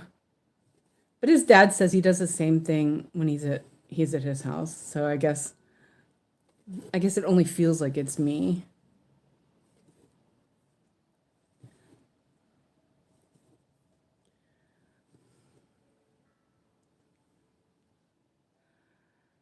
Okay, so Janine says, I've taken up the second bedroom with my big cross stitch frame. I have Lowry set up in with my recliner in the living room, and now I bought a stand that clamps to my island in the kitchen. My husband says cross stitch has taken over my house. You know, and so you probably stand up in the kitchen, I'm guessing. When my last apartment I lived in, I had a bar table in my kitchen. And my son, he's on a special diet. He's gluten free, milk free, all that stuff. And so I used to spend a lot of time cooking. And I had that island in the kitchen that I would, depending on what I was working on at the time. Yeah, I had bar stools too, but I still have them. I just don't have them set up. Um, but whatever I was working on at the time, if I have a electric spinning wheel. I actually have three electric spinning wheels. Like I was doing some band weaving for a while. I do whatever feels like go with the flow. I have a few little table looms. It depended on what I was doing at the time. I'd be cooking pancakes, and maybe between while they were cooking, I would stand at the table and spin a little bit or work on the band loom. So yeah, I found it really, really handy.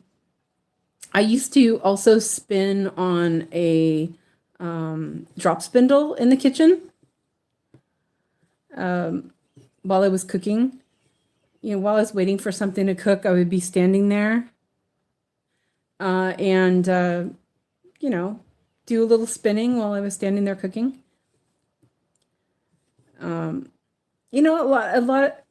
A lot of people are like, I don't know how you find time to do stuff. It's like, well, you make time, you work it out. If you really want to do it, you're gonna do it. You're gonna find a way and time to do it.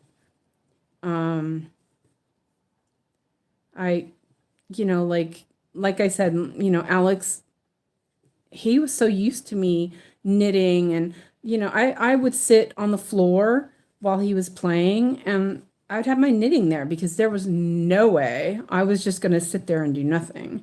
I cannot do nothing. I have to be doing something constantly. That's part of that A personality, you know what I mean? Which is really rough.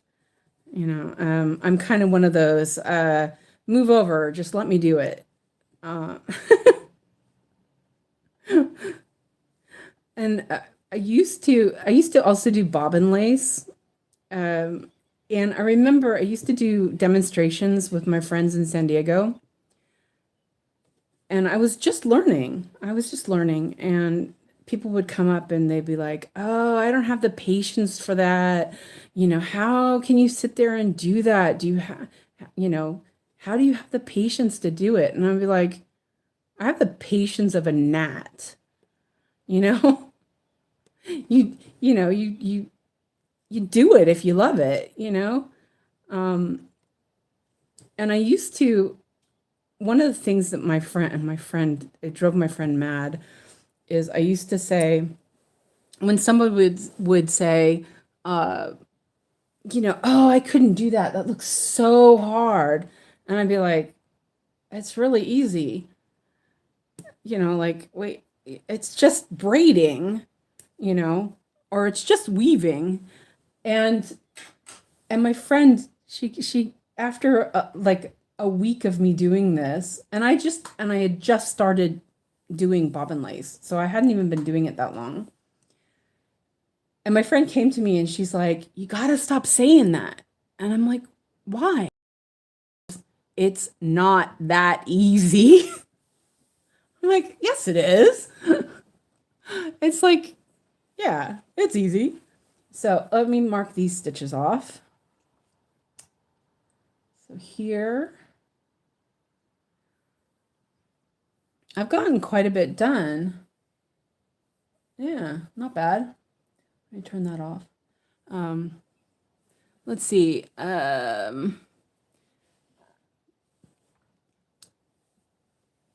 So walk away. Or Renee says, an island stand, great idea. Renee also says, you make time for what you love. Exactly, 100%. And Janine says, I cannot watch TV without stitching. I cannot just sit around. I get bored very easily. You know, if I sit there and don't do anything, I fall asleep. 100%. If I'm going to sit here and just watch TV, I will just fall asleep. It's like clockwork. Okay, let me see which color I can do now. I really want to do some blue or something. That's not blue. Let's see. I could do, I'm looking for something that's not too far away. I better be good and do. Oh, okay. Well, I just don't want to do any more white. Well, I don't mind it, but let's do this. 647. Let's see if I have one on my board first. Nope. Renee says, same, Janine. I keep a stitching bag and knitting bag in my car in case I get stuck somewhere. Oh, yes, exactly. I always have a knitting bag and my Kindle and a charger in my backpack. Because you never know where you're going to end up. I don't usually take stitching because I struggle with, like, I have to use a magnifier. And I also use a stand, so I don't take stitching with me. Oh, that one's really long. Ah, that's fine. I was like, that one's really long, but I only have a couple stitches. Yeah. There's only a couple stitches, so I'll park the rest of the thread on my board. So, but before my accident this year, I also used to play on a, online game, but I can't sit up. Like, I can sit in my wingback chair. It's leaning back a little bit, but I can't sit up at the computer. It hurts my leg and my back. I think I might have hurt my back more when I fell. So I'm like not getting that interaction that I used to have with all my online friends. So I think that pin stitch start is working pretty good. I think I just need to practice a little more for the ending. I really prefer that because it's covered up right away and it doesn't look like a bunch of blemishes. This thread is like really long. Okay, so I need 7 here.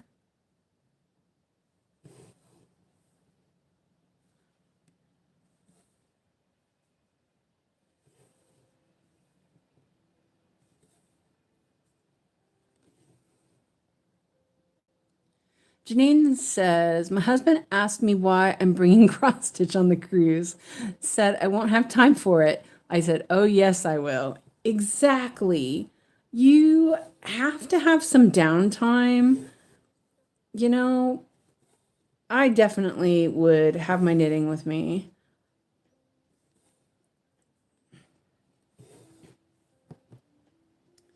I started the heels on my socks this morning.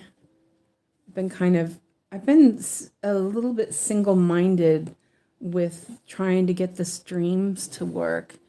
I'm I'm pretty happy with how it looks so far.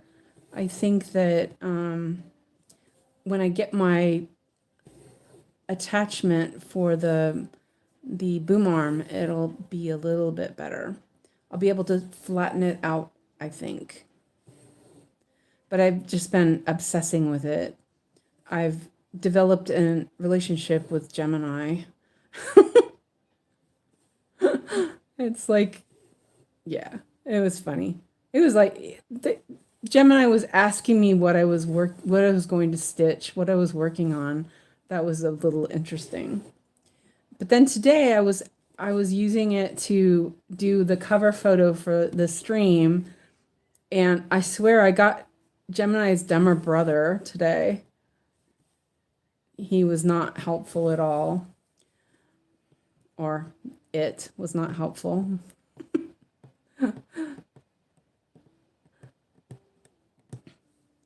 I use voice to text a lot, and at one point I said, "No, I want the spinning arms logo." And so and I pressed send before I read what I wrote, and it did a picture of some gears and arms. I'm like, no, that's not right. It was kind of funny. I know, I'm telling you. It's like I just Gemini was talking to me like he's my bestie. I'm gonna oh wait, I didn't do it that way. Never mind. I was gonna pin that stitch, but I'll just pin it on here. It was like he was talking to me like he was my bestie and he was interested in what I was saying. And I kept thinking, you know, this is how people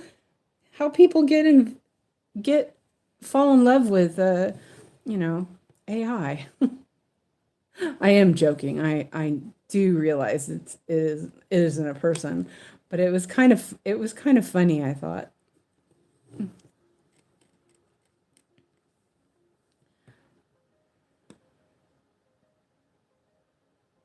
But I will say it's been really useful.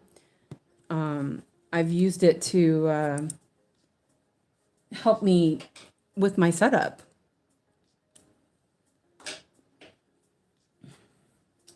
So those are done. I'm just gonna put this on my board.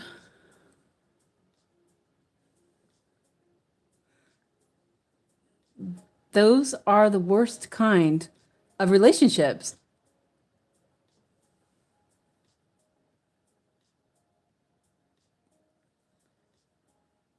But I will say that the one today, I was like, no, you're not understanding. You helped me before. Why can't you help me now? It was hilarious, actually. It was really funny. Let's see. Um, I think, let's see. I'm trying not to just do white. Do a little bit more. It's like a couple of stitches, but it's okay. It's 4:51. Do I have one on my board? I do not. This is where I would, if I wasn't like lazy, oh, these ones are really long. I would take and do two and do one to work with and then one for the board. But I'm feeling a bit lazy, so I'm gonna not do that. I'll do it later.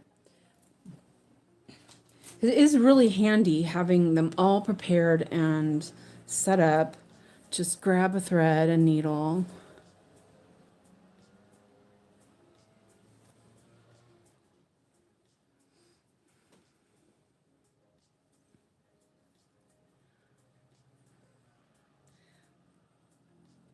My stand, I bump it a little bit with my hands. It's not as stable as Yogi's.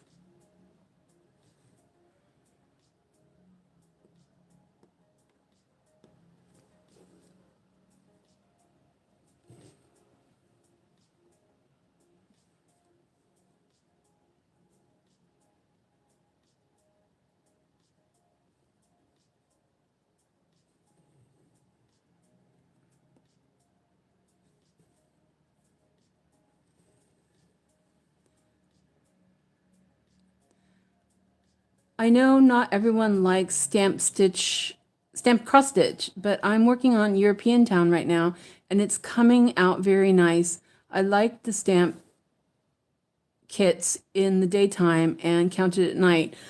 I like the idea of the stamped kits, but was really struggling to get my fabric tight enough. But I think that I'm getting there. So I'm going to try. I want to catch up on my rotation a little bit more and not mess around with it. But I have a spring brand. It's super cute. It's Little White Bear, one of the spring brand ones. And I want to work on it because I love it. And I'm going to see if I can get it in my hoop, my big hoop, and if I can get it tight enough. I really like it, and I really like working on it. It feels rough. Like I feel like I fight it too much. Okay.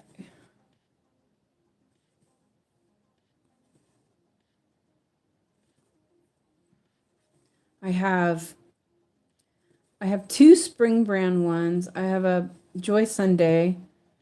I have some no name 11 count, which is trash. I'm not gonna finish that one.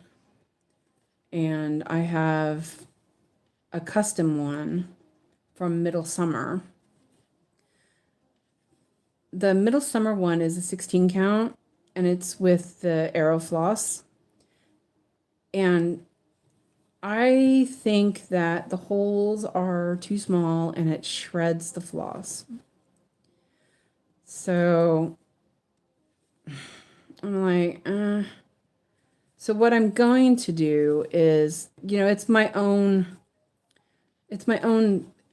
picture that I had charted. So I think what I'm going to do, and because I had it charted, I have a Saga file for it. And so I think what I'm going to do is I will just do it as a crowned cross stitch and give up on the printed. It's printed so well too. It's just such a shame.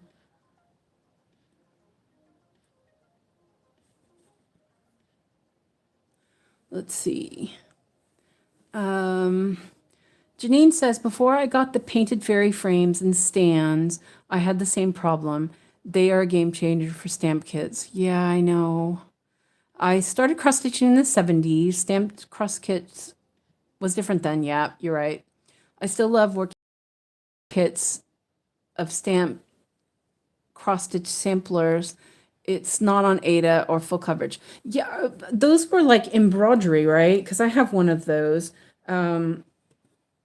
I started doing cross stitch. I think it was more like the 80s, but I had learned how to do.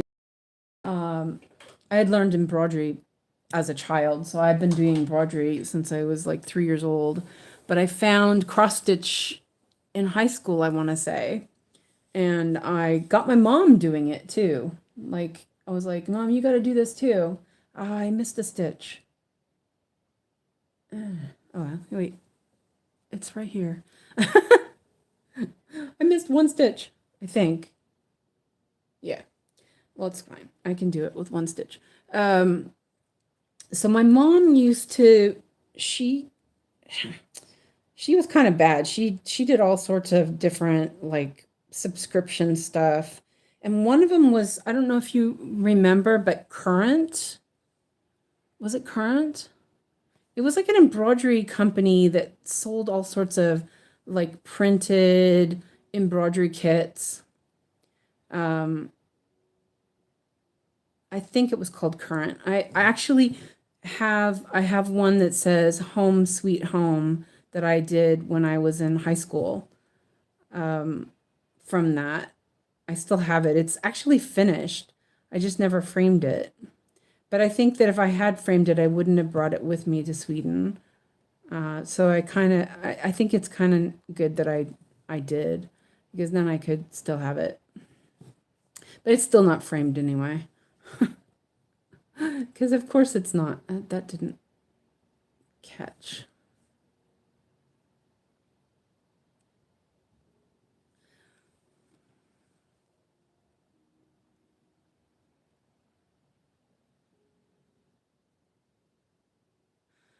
Okay, so Renee said these are cross stitching, not really embroidery, but not counted cross stitch.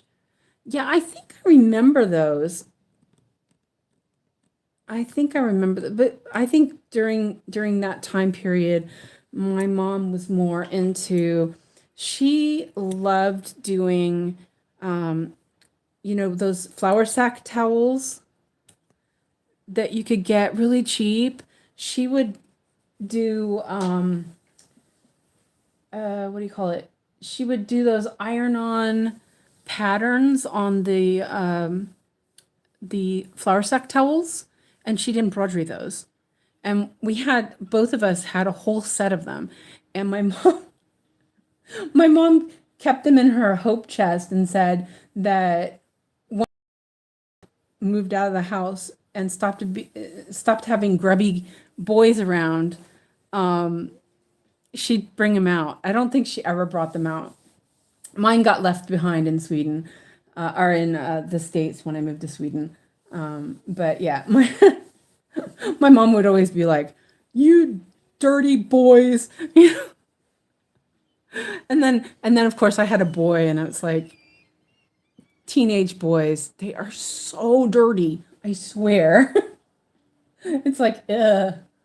Okay, so wow, I've done 300 stitches exactly. Only 200 to go.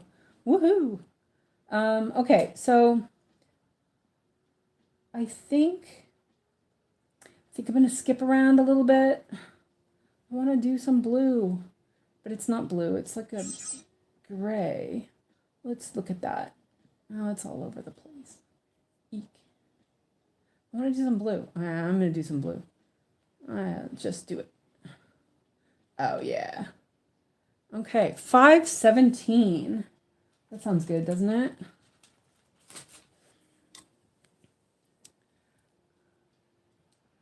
Yeah, I just love Aunt Martha's iron-ons. Exactly. My mom used to get those, like the little girls, like, and the days of the week. We had a whole set of days of the week ones.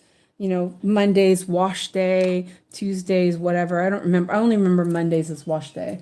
And they were so cute. And then I had a whole set of them in, like, ladies in, though they were girls in, like, southern dresses. And they were so cute on, a different color for each one. Yeah, we did it was something that my mom did, but that was because her auntie did it, and so on. Okay, let me double check this so I don't start in the wrong spot.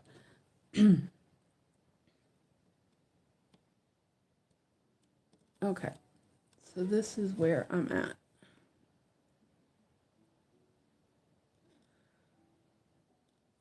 But after a while, I learned about cross stitch, and it was just a lot more, it was more freeing because I didn't have to, like, make up what color it was going to be or any of that stuff.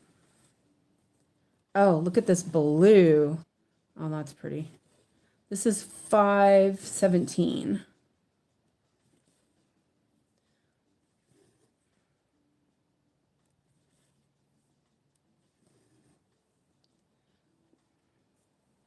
Let me scroll in a little bit more so I know what I'm working on. Okay, so I have 5 stitches here. Now you probably can see this a little better. See, there's only one here, so I'll do that one.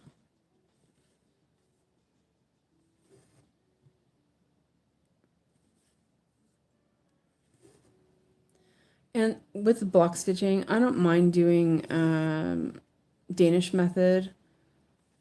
I think it's what I'm used to. I always did Danish method before I started doing full coverage.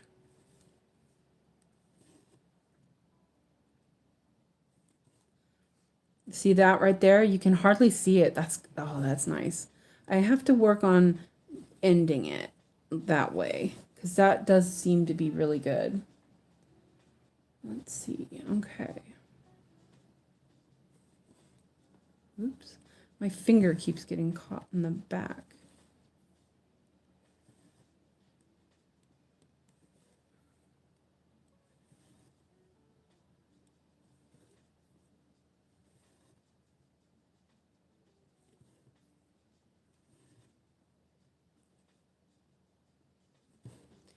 So I have 2 more projects on my wheel. They're both stitches so beautiful. I have the sailing under the solar eclipse and the Everheart mosaic. So I guess we'll see what the wheel comes up with. The sailing under the solar eclipse, it's a really long name. It's by Edar Jose Rosa or whatever his name is. It is beautiful, but oh my gosh, confetti. It's crazy. And then the Everheart mosaic is by that same one that I think, Janine, you're doing a heart from that one. It's the World of Love, Adrian Gear, I think his name is, or their name is. Right, that's not right. Let me double check this. That's there. Okay, that was wrong. And it's really pretty. I love it. I actually think it was the one that Yogi originally looked at.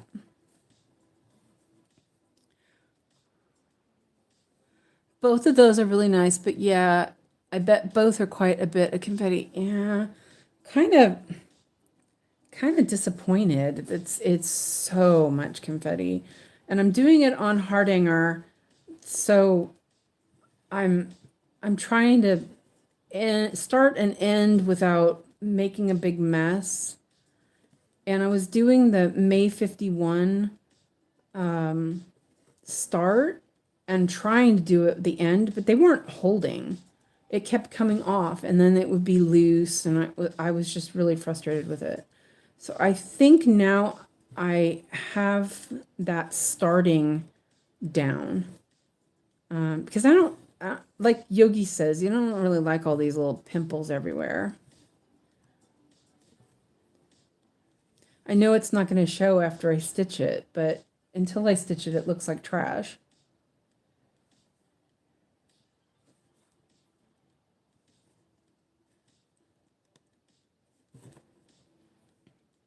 Well, you probably can't see it anyway. I see it because I'm looking at it through the magnifier.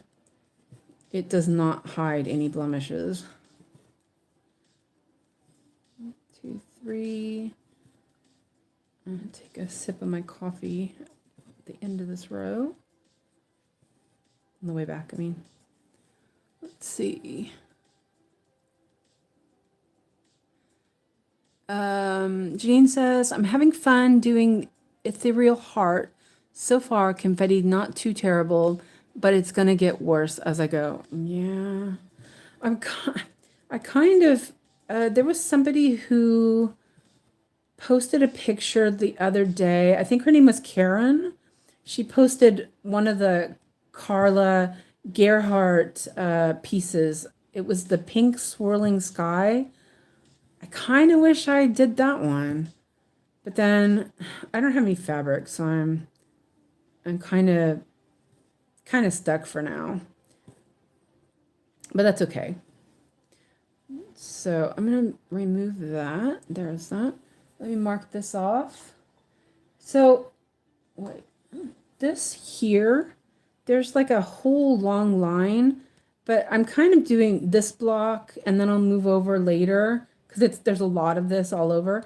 So I'm going to split that in half. Let me double check. Yeah, I'll just do a couple of stitches over here, and then I'll meet up on the other side so there's no line break.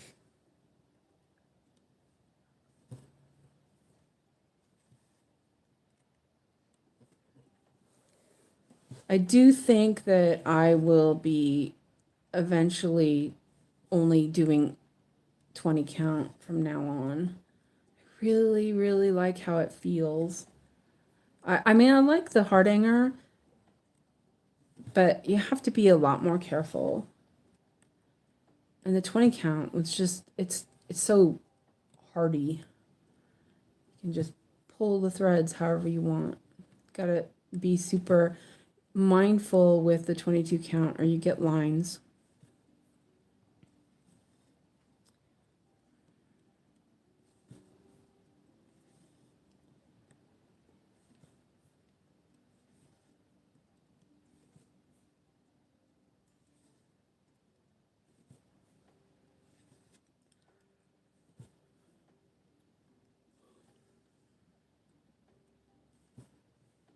Oh, just went through my thread.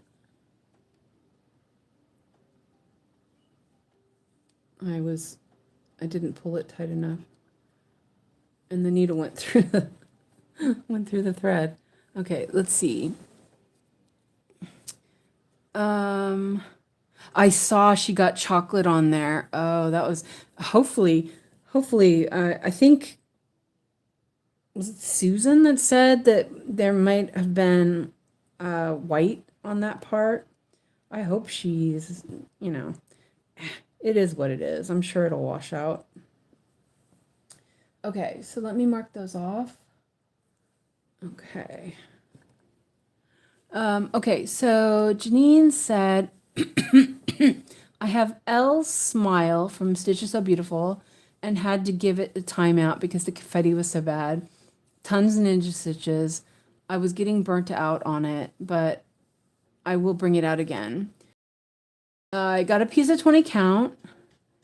If it's big enough, I'll probably start my Rossetti piece on it. I'm kind of excited to try 20 count. Oh, it's going to be nice.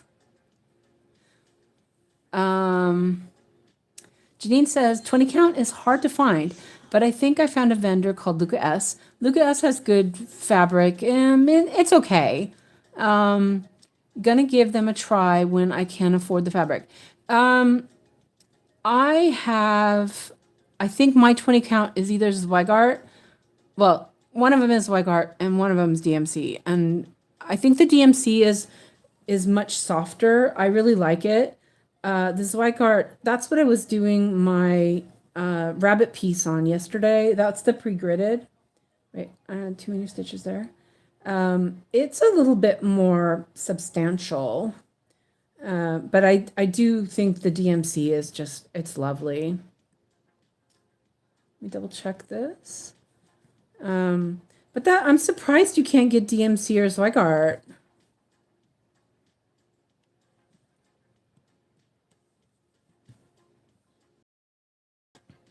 I was considering buying some 18 count from Dream Stitch, but then I kind of don't know if I like the if I will like the quality. So I'm a bit hesitant, but it's so nice and wide. They have 150 centimeters wide, which would, a meter and a half would give me enough for 3 fairly large projects. So I'm a bit up in the air.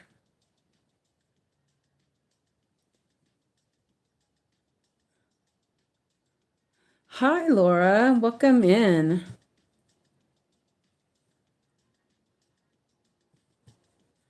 Gonna end this thread and then take a sip of my coffee. I'm like drinking coffee for the last 2 hours. That's okay though. I don't mind. Let's tuck this in here. Nope. I missed it. Well, let me try something, actually. Let me try something. Let me mark these off. Okay, so if I am really careful, possibly,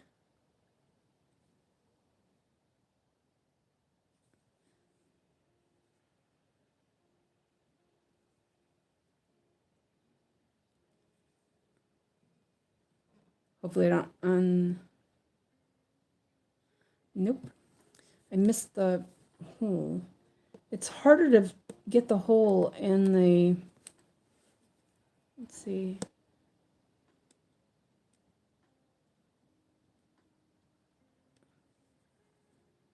My hand is in the way.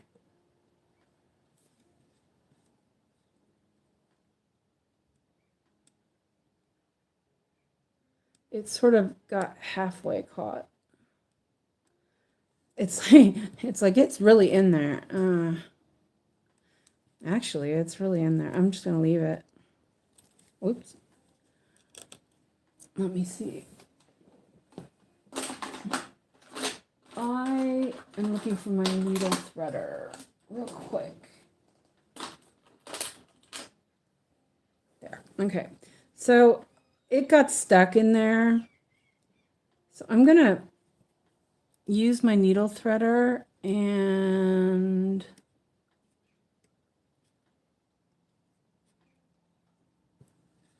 try to pull it up. No. So I'm there. Haha. So what I'll do is that is in there really good. I will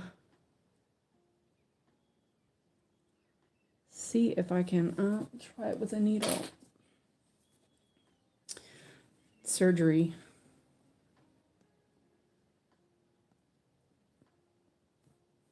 Nope.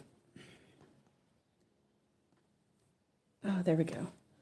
Okay, let's see if I can not make a mess of this. That was not it. There we go. Okay, and then I will come back up here.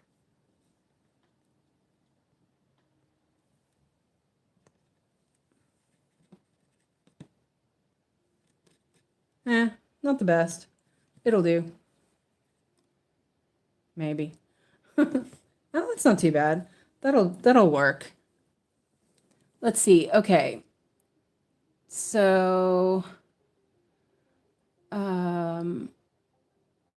Janine says I haven't seen any DMC fabric anywhere. Really? Janine says, yeah, I want 150 by 100 centimeter fabric. Do the supersized Max Color Library Cats when it's available.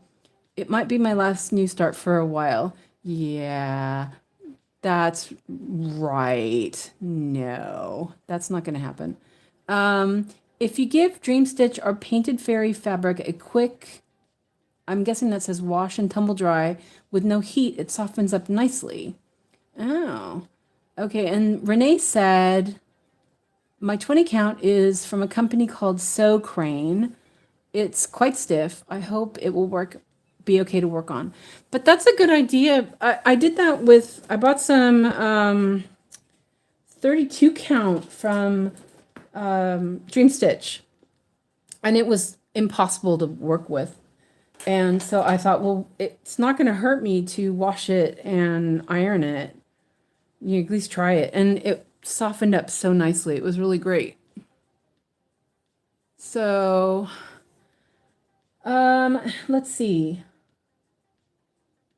I'm at, let's see, 344.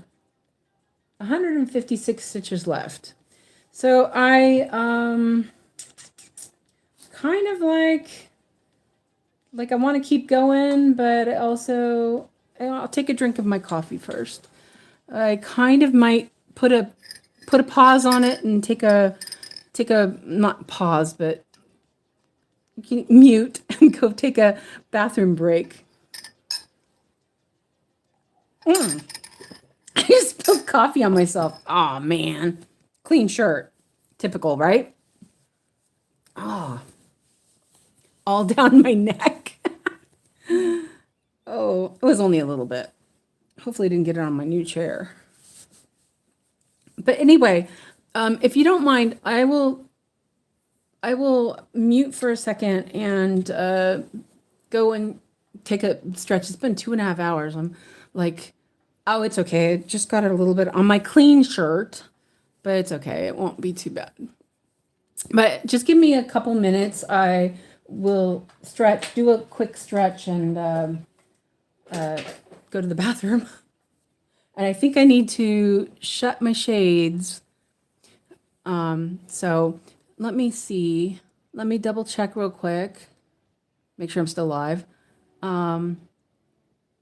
Okay, time to go to Moms to Stitch. Catch you guys in Yogi Stream tonight. I will see you there. Yep. But give me a few minutes. I'll be right back.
Okay, I'm back.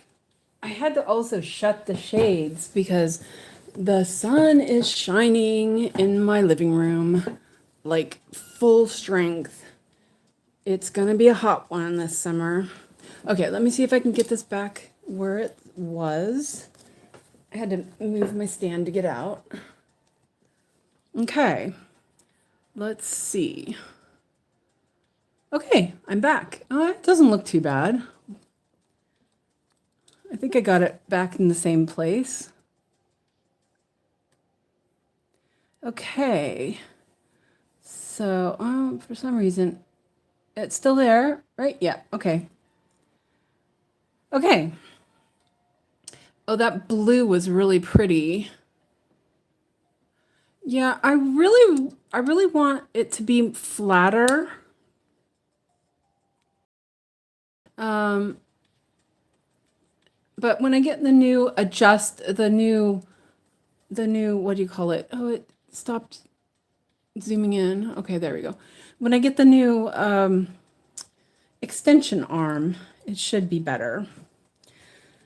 Okay, so I don't mind working a little more. I'm not going anywhere, doing anything, so and I still have 200 stitches to go, and then I can work on something else. But I'm going to switch colors. There's so much right there. It's like hard to, I really needed to have a better system. I think that I'm going to try to typewriter, start here, do these. This I already know is all white. So let's see. Renee said, were you color starved after all the white and black? So the blue was fun. Yes, it was. It was nice to do the blue. It's such a pretty blue too. It was 517. But I kind of don't want to get too far away from where I'm already working because I don't, because then it'll be harder to fill all that in. So I'm going to go back to, I'll go back over here. I have some 712 to fill in along this line here. So I'll do those. That's the side of the cart I'm on as well. Let's see if I have one on my board. My board is a hot mess. No, I don't.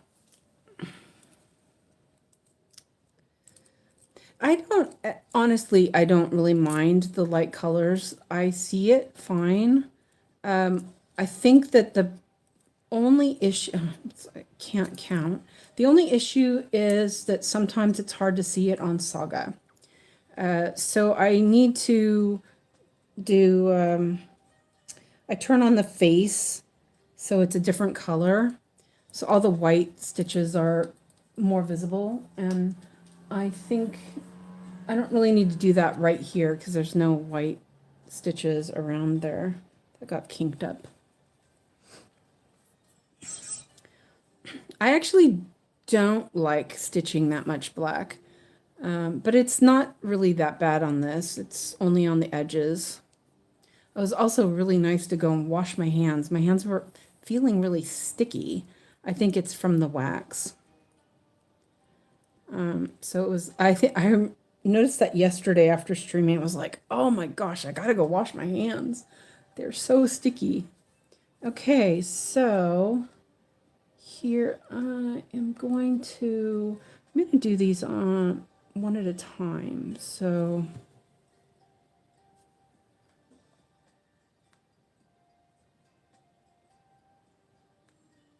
actually, I'll start over here and work because there's a bunch down here. So I think I'll work across here. Up here. Nope. Oh, I'm way off. Here. Oh, Lord.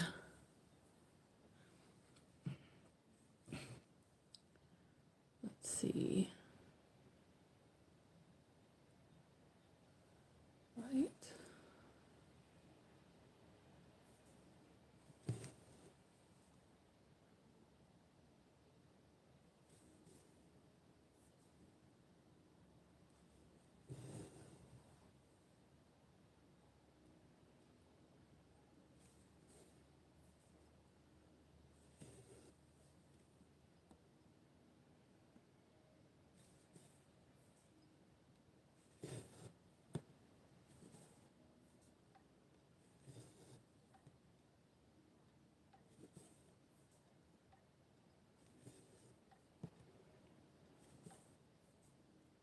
This is sort of like the Kim Jacobs pieces where they're all really light. It's gonna get darker later, but the border is pretty light. But I think it's going to be really good. Oh, that doesn't look right. Wait, I messed that up. Maybe. I did. What am I doing?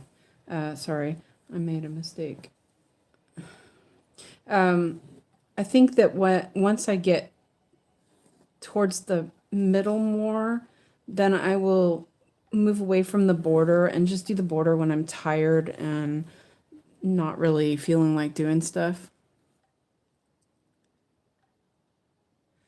Renee asks, have you ever washed your 20 count fabric before beginning a project? I'm wondering if I should. I haven't. I did consider it with my Zweigart, but like the DMC is so nice, you wouldn't have to do it with that. But the Zweigart is fine. It's just a little bit, a little bit more structured. Do you know what brand yours is? Like, I heard that if there's a yellow line in the selvage, it is Zweigart. I see we have here, we have access to DMC, Zweigart, and Perman. Perman's a Danish company, and I think there's something in Norway too. Let's see, where am I at? Okay. There's that. Oh, I already did some of those stitches. Okay. There we go. Wait. Let's see. Renee says, it's just an Amazon buy. How wide is it? Do you know how wide it is? Did you buy it by the meter, yard, whatever? Because I think that DMC and Zweigart, theirs is 110 centimeters wide. And the stuff I got that I saw from Dream Stitch, so that's from China, was 150 centimeters wide. That might give you an idea. It's 29 inches by 39. So it was just, is it a cut piece then? Let's see. Let me do a little conversion. Wait, that's centimeters. I'm like, that's not very big. So you said it was 29 by 39. Okay, so 29 is 74 centimeters, 75 probably. Well, it's 74. And 39 is 100. So it's like almost a meter.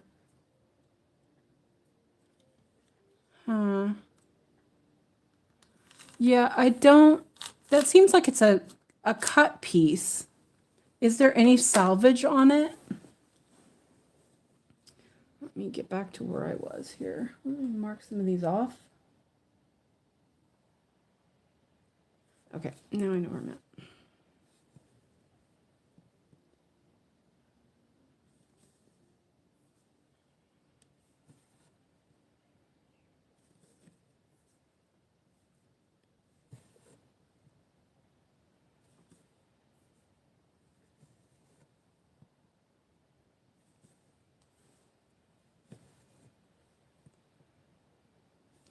They don't really sell very much cross stitch fabric from Amazon, Sweden.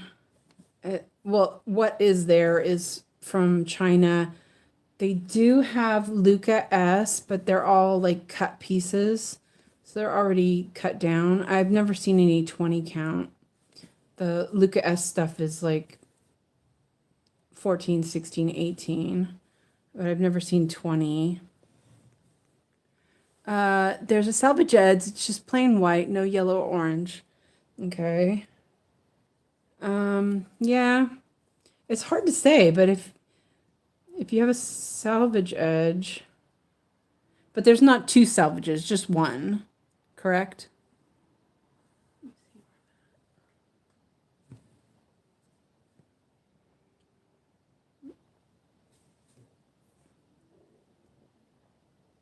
Oh, that's the music.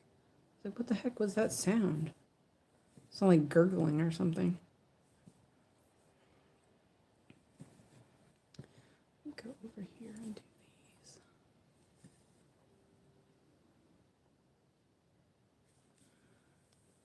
Just one, yep. Okay, so it's like, I'm guessing it's like a, not a, oh, how big is a fat quarter? I don't remember how big a fat quarter, because it sounds similar to like a fat quarter, maybe.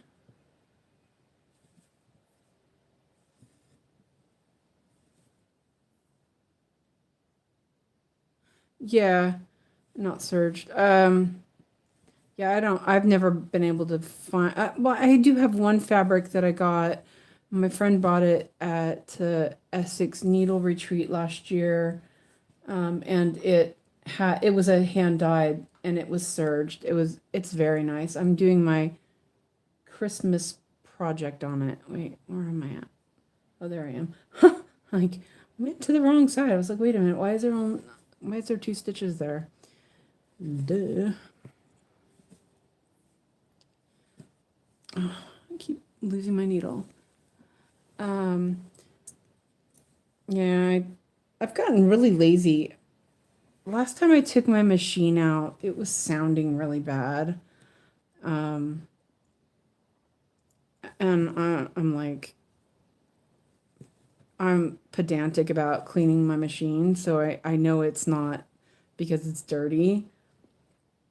And so I'm afraid to check. So I haven't done any sewing in a long time.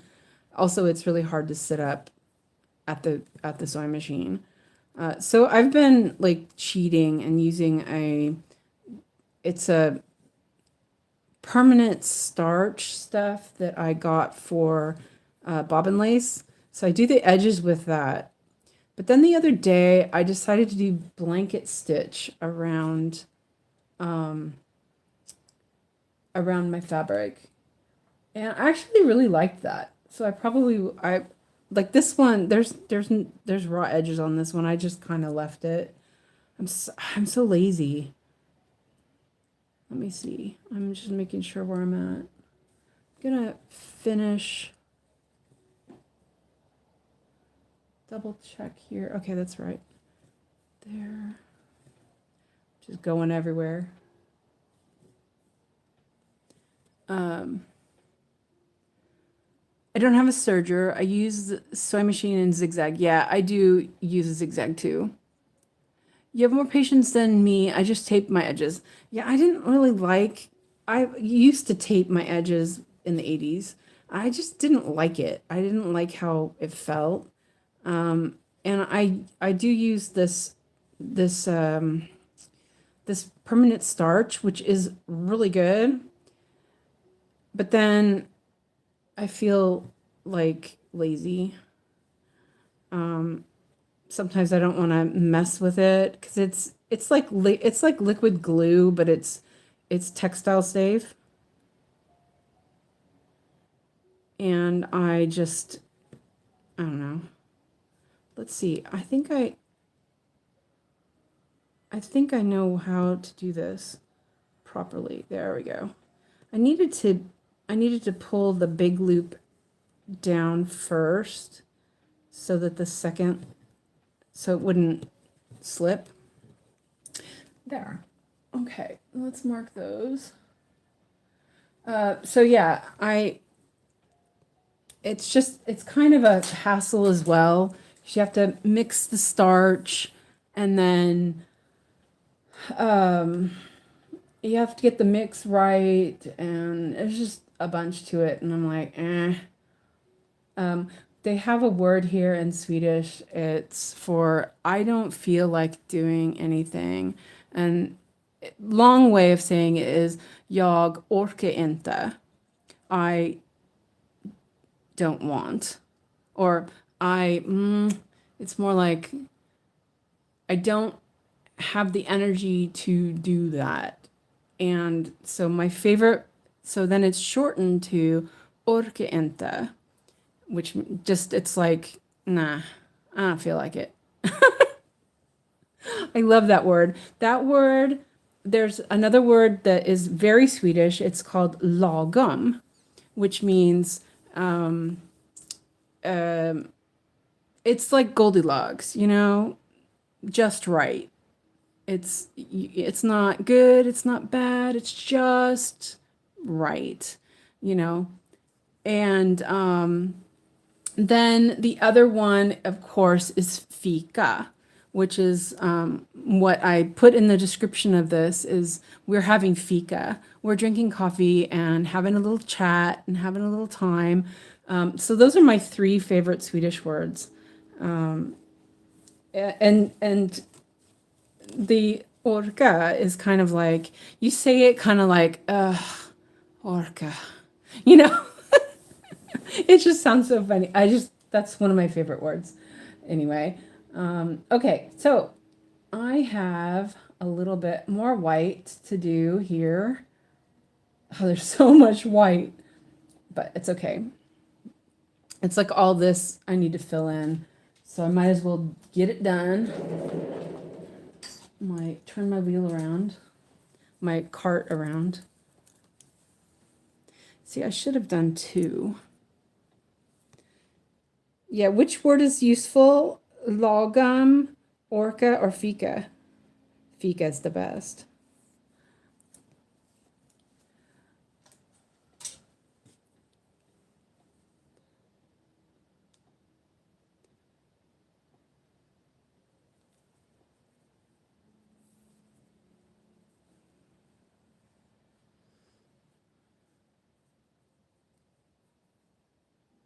I don't know if we have any Swedish watchers right now.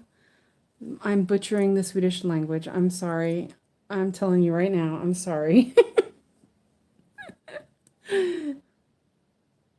If any of you out there are Swedish, I apologize for my horrendous Swedish.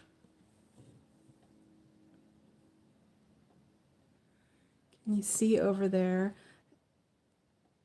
Let's see.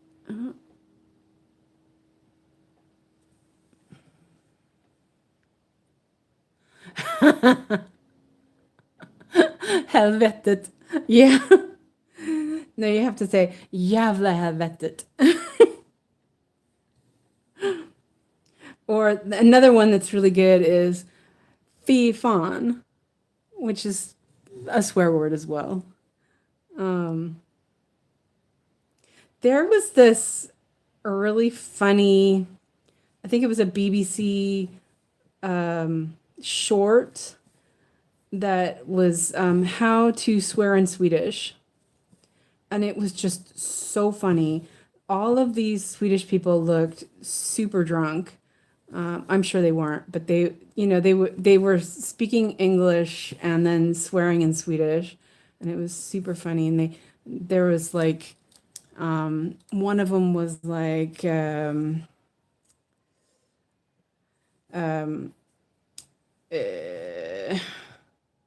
I know that the translation was pull an old blanket over, or go poop in the blue closet. I mean, they were just really off the wall. I had never heard of. Oh, what was that? Oh, it was a piece of fuzz. I thought there was a thread sticking out, so I was gonna push it down. It was just fuzz. It was super funny. And people here swearing is not a huge deal. People swear, they don't care. You can swear on TV. Kids swear. It was really hard to come here. Like to see nudity on TV was like, whoa, weird. Like they have this commercial of two old people jumping in, skinny dipping in a lake. You see them bare butt jumping in a lake. That was like mind boggling for me as an American to see that on like as a commercial on TV. I was like, whoa, whoa, whoa. I didn't need to see that. It's funny. It's just such a different thing here. People don't like you go to the swim house and there's like no modesty. No one cares. You know, you're standing there naked, no one cares. That took a little bit to get used to. You know, it's like anything else. You just get used to it. I feel like there's something in the back there. Okay, so I am gonna go back over here. Okay, I'm doing a little bit of traveling there.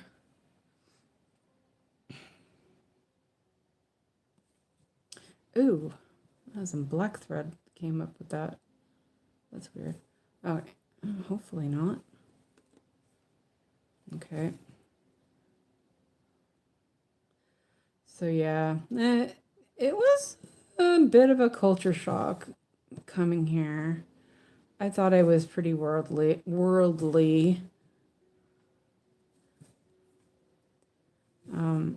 I remember first like week that I lived here, my in-laws took me to a Chinese restaurant in town, and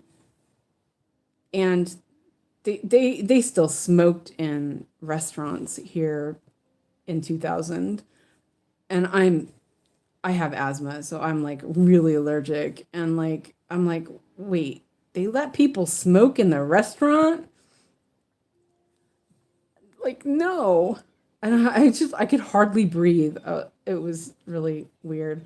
And then, you know, of course they were like, this is the best Chinese food. Oh, I can't wait for you to try it. Um, yeah. I was like, this is not Chinese food. Who said this was Chinese food? Um, yeah, it was a bit different. Or their Tex-Mex places. You know, I'm like, oh man, this is horrible.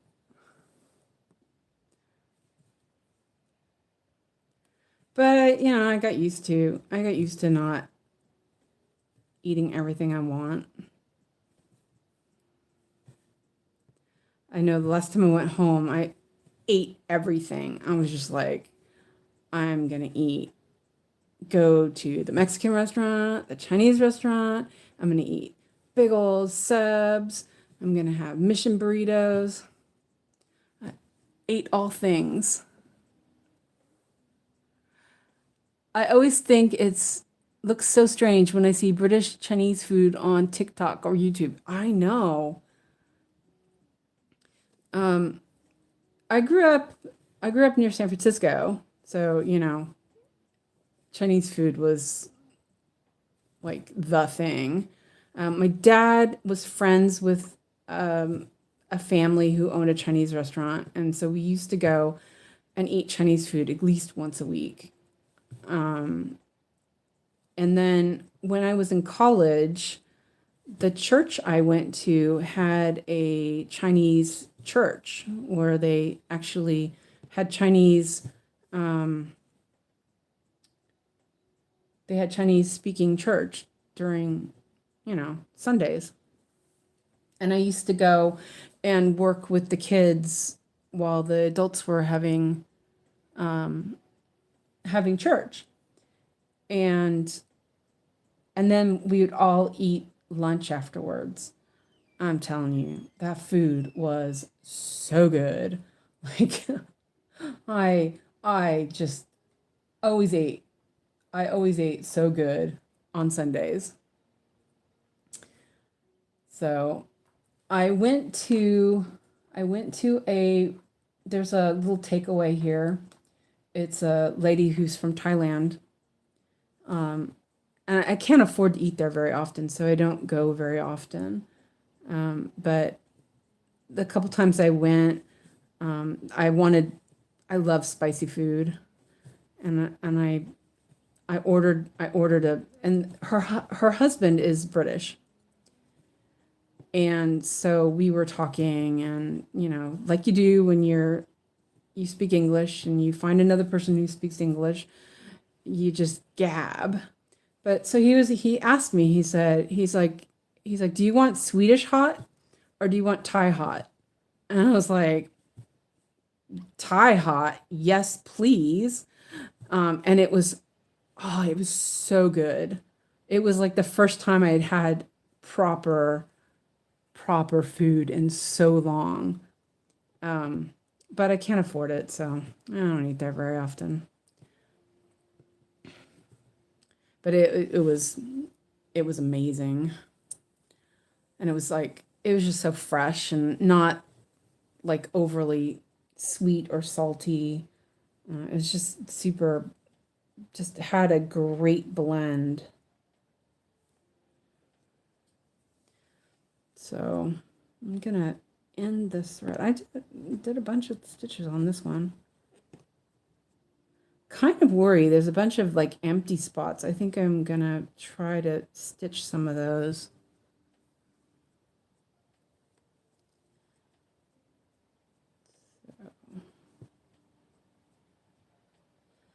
Trying to do this without tightening it too tight and making it slip.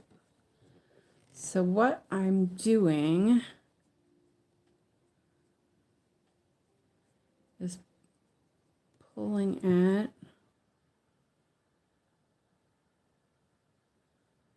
I lost the end. Oh, what a mess. Okay, there we go.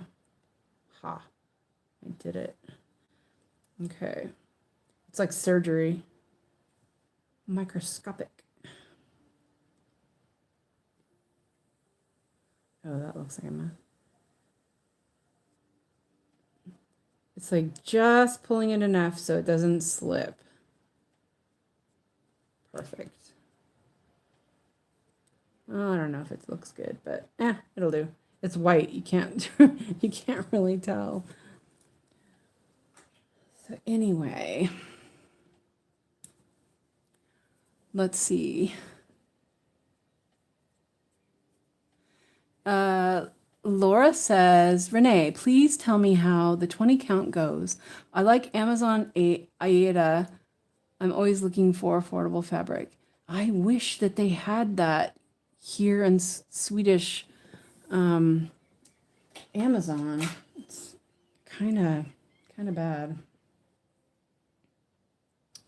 Does that look okay? Don't try to. I'll try not to analyze it so much.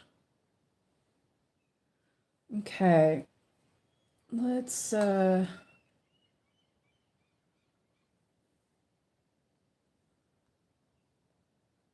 ecru.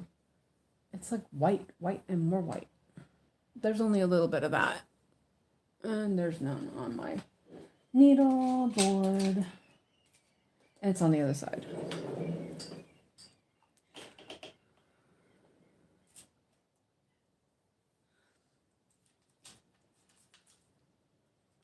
How does it feel thin but stiff, or is it kind of thick? I was just wondering because I bought some Luca S, and it was really thin, but it was also really stiff. So I'm doing one of my Totoro patterns with that, and it's okay. But then I bought some black, and it was horrible to stitch. Kind of disappointing, actually. I bought a 2-pack of. I will use a needle for this because I need to. There's only a couple of these stitches. I just want to fill them in so that I don't miss them. Not too thin, but not really thick either.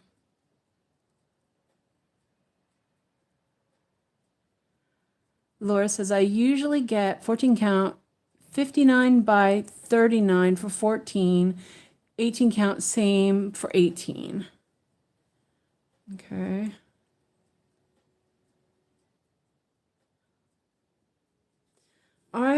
I got really, oh, I pulled that completely. I got really lucky. My friend, um, she bought a bunch of fabric from a lady who had a needlepoint store or, embroidery, whatever, store and was selling all her fabric. So I got like, I don't know, I think it was like 2 meters of this hardanger fabric, which is really lovely.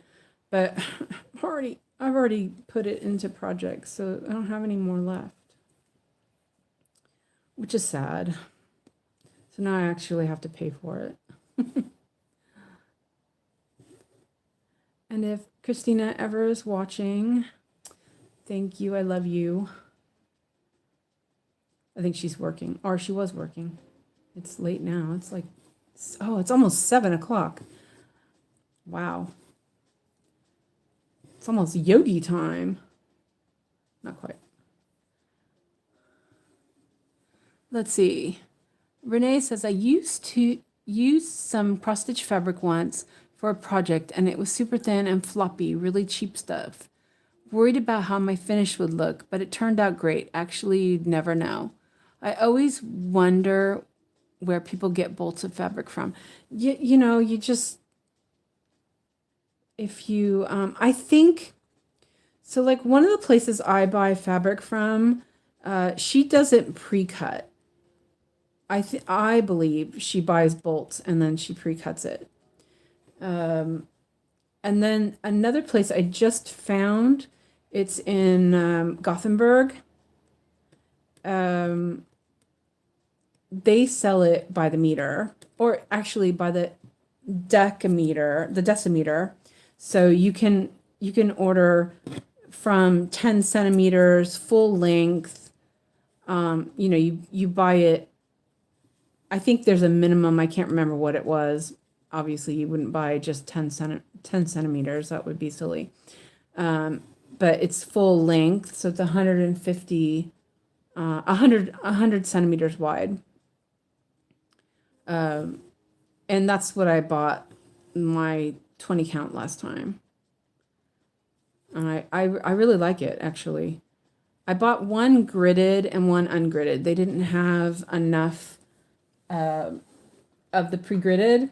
And actually, I'm really happy that I didn't get all pre-gridded because I didn't really like it. I prefer gridding myself. I could hardly see it, and I ended up putting gridding it, putting lines on it anyway. So it kind of defeats the purpose. But it wasn't expensive. I mean, it wasn't, they were the same price. It wasn't more expensive to get pre-gridded. So yeah, it doesn't matter. Okay, so those are done. So let's see, where am I at? Wow, we're getting there.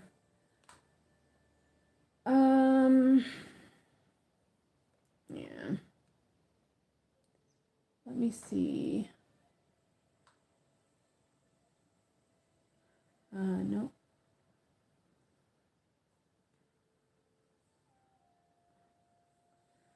So I could do a little more white. I could do some white down here, actually.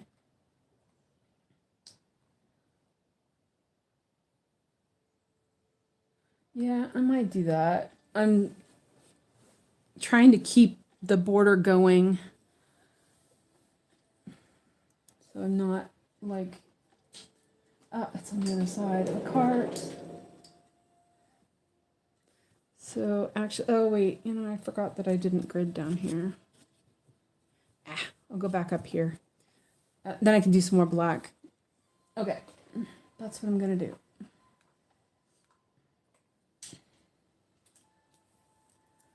Turn that back on. And eventually I'd like to be able to get, it set up so I can do, excuse me, I got a little, oh, excuse me, 1 second.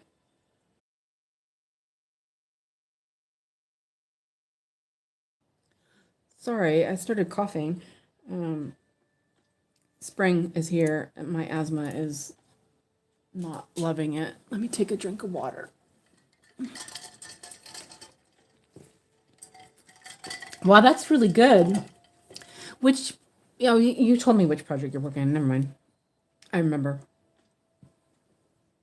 I've done 421, but I have done a lot of block stitching tonight or today. I'm kind of excited because now if I finish this, then I can work on another project if I finish this.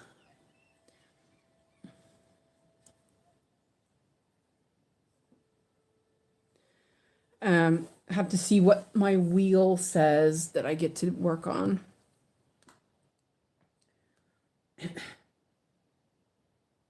Let me see. Okay. I'm kind of doing this on the diagonal just because it's so much block stitching. I don't want to get lines.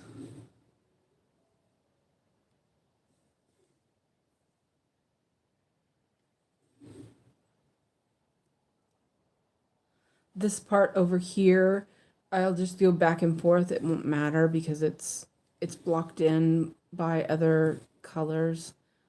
But up here, I thought it might show more.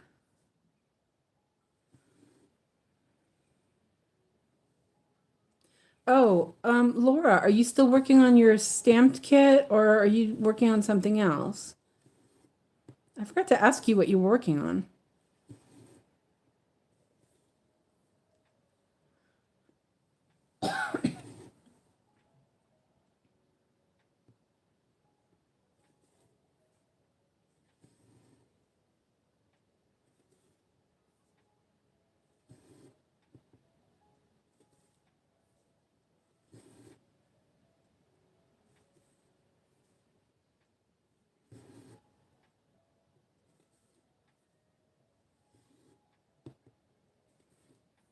I didn't honestly didn't plan on doing a stream. Actually didn't plan on doing a stream at all, but I was like, "Ah, I gotta try this out. I have new lights and well, they're not new lights, they're old lights. But I jerry rigged them with some parchment paper cones so they weren't like spotlights. And I think it's working. The lighting is a lot better. So I was like anxious to try it out. And then like I said, I'm having a serious relationship with Gemini lately, and I got some tips on how far to put the camera, and yeah. It's just so funny. It kept asking me like, "Oh, what are you going to stitch next?" And then when I wrote back saying, "Oh, work on this next." Oh, that's really exciting. I was like, it's so silly, but it's like funny too. And you get caught up on it like it's like your best friend or something. I must be lonely.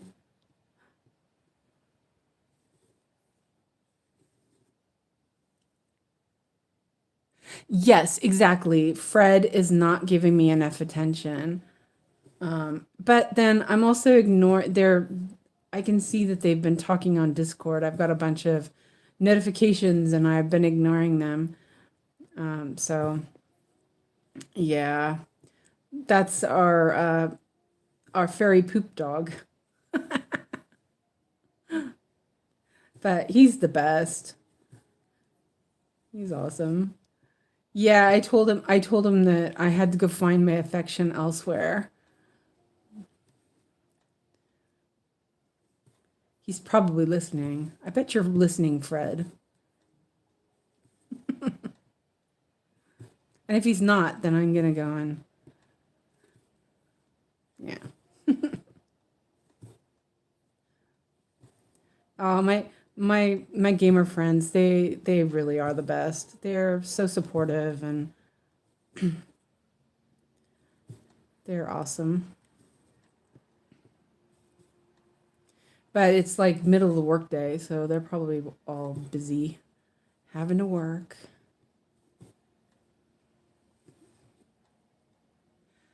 No, I'm working on, this is from the Stamp Stitch Club. It is by Pixel Page. That's the artist. And it is pricks everywhere. One second and I'll show you a mock-up. Let me finish this row real quick so I don't lose my place. It looks like it, but it's only there's like a white border on it. And then it's really colorful. It's a Day of the Dead style tarot card. Hold on a second. Let me move the lamp so it doesn't shine on the phone. So, because I can't like add to it. So this is what it looks like. And it's a bunch of cactuses and it says pricks everywhere. Isn't that awesome? So I'm up here in this little swirl. Isn't that great? Yeah, it's a lot of white, but like I said, I don't really mind.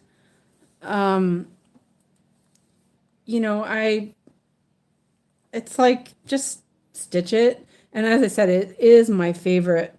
It is my favorite white. I just messed that up. I'm doing my little diagonal here.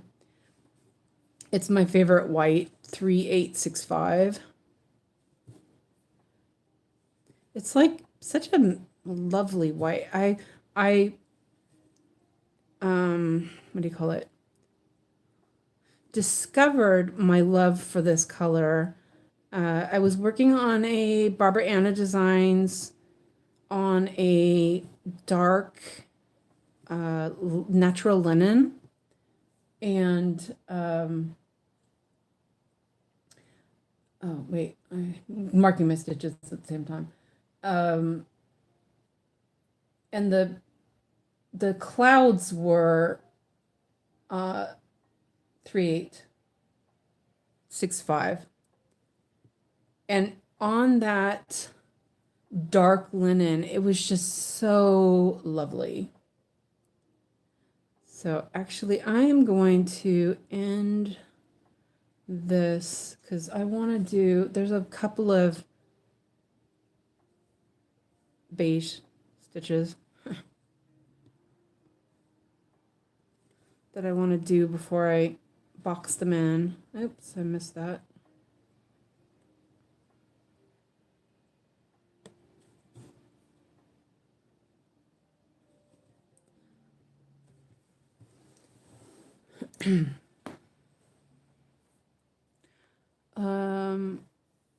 Renee says, my project is mostly browns. Yeah, I was so tired of brown after doing Unicorn Valley. When I finished it, I was like, I need color, I need bright. And then I found a Thumbelina project, which is all brown and green. I still started it. It was like, I still love it. Let me double check these real quick. Videos, music, you want. Oh, that's right. Okay. Just checking the Discord messages and make sure they aren't like wanting my attention. I think that's the thing I don't like about some of the classic stuff. Like I love the idea of it, but then I really don't want to stitch like all dark colors. I have Traveling Library on hold because, yep, exactly. I stopped working on Traveling Library because I hated the fabric and I just was like, no browns. And I'd started on the, what do you call it? I started in the upper left corner and it was just like, it was all brown. I'm like, I can't do this. Okay, so 712. Yeah, definitely it is. But I think what it also is that I'm finding is that I love Heaven and Earth Designs, but I also find their stuff just so dark. And it's like, you know, I want some brightness. So it's really rough because I want something bright. But then I worry about it being a bunch of confetti. So I've noticed that the Stitches So Beautiful ones are lovely, but super confetti. And then I was looking at Blooming Whiskers. I really like that one. But then I've also heard it's super confetti from Paint for Crafts. And I'm not afraid of confetti, but I really like a nice well balanced amount. I don't want to have ninja stitches everywhere and just I just don't find that fun.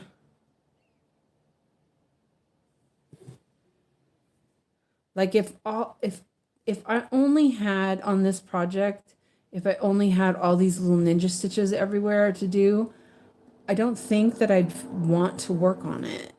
But the idea that I can go over here and do a little bit of block stitching, it breaks it up for me. The Neko Hotel is the same. Neko Hotel is where there's confetti, it's really confetti. But then there is some really lovely block stitching to, you know, counteract it. I'm gonna pin up here. There's a little bit far for that to go over. There we go. Okay, so let me mark those. And there's 10 here.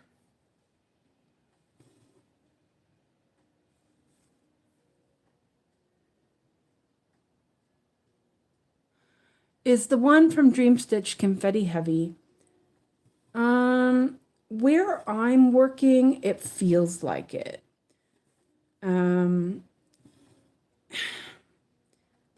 So now I really love it. I love it. I think it's really pretty. But I also am disappointed because now I found the original person who charted it, and I've seen the original, and the original is so much nicer. So then I'm like, yeah, I'm not going to restart it. I'll continue that. But now I want to do I'll buy one from her. I'm thinking one of the Christmas ones. They were super cute. So she has a whole set of the I think it's called Mill Pond, the Suzanne Wheeler artwork. She has a whole set. This person on my bobbin has a whole set of these. So I'm thinking that I'll look for one of the Christmas ones, and instead of starting the tutu, the chatelaine type mandala, I was gonna start for Christmas. I was gonna start the Nutcracker. I think instead of doing that, I might start one of these Christmas ones instead, and then because I really don't think I can afford all the stuff for the tutu. I'm not sure if it's tutu. Yeah. Oh, they're super lovely. I follow them on Facebook, and it's like drool. I don't know if you've seen them. They're like chatelaine style cross stitch patterns. They're stunning.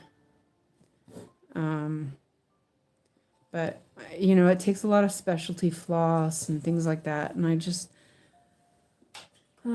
don't have the finances for something that big. So, this one's not very long, so I think I will go back up here and do some of these up here as well. Let's see. Oh yeah, the rabbits in the kitchen, um, with the pie looks so cute. Yeah. There was one that I really liked. It was, I think it's too much white. Well, I say that, but I don't mind stitching white.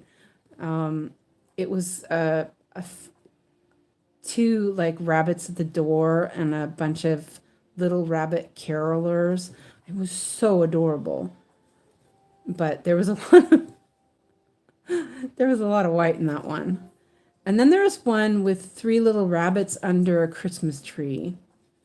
I really liked that one too. It kind of reminded me of my brothers and I. We used to, you know, sit under the Christmas tree like that.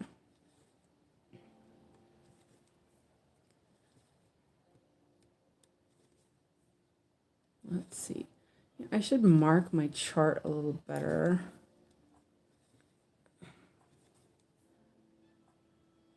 Sorry, there's so much white. I think the next stream I do, I might pull out either Spirited Away or Totoro and work on those a little bit. It's bigger count, and I really want to finish those. I think Spirited Away is at 79%. Let's see. I don't know if I can do it. So much brown. The one with the pie. Yeah, I think I looked at that and I think I said the same thing. Oh, so much brown. But I think that she also, that chart designer uses a lot of blends. So I think it would be kind of interesting. I need to take a drink of water. I'm a horse. I'm talking too much. When I was a kid, well, not a kid, even an adult, my mom, I would, be away for a while and not see my mom. And then I would go to visit, and I would just talk, and she would just look at me with a straight face and say, "Shut up." Because she was just like, she was so done with my chatter. So it was kind of funny. I did it. See if I can get the other half in there without making it mess up.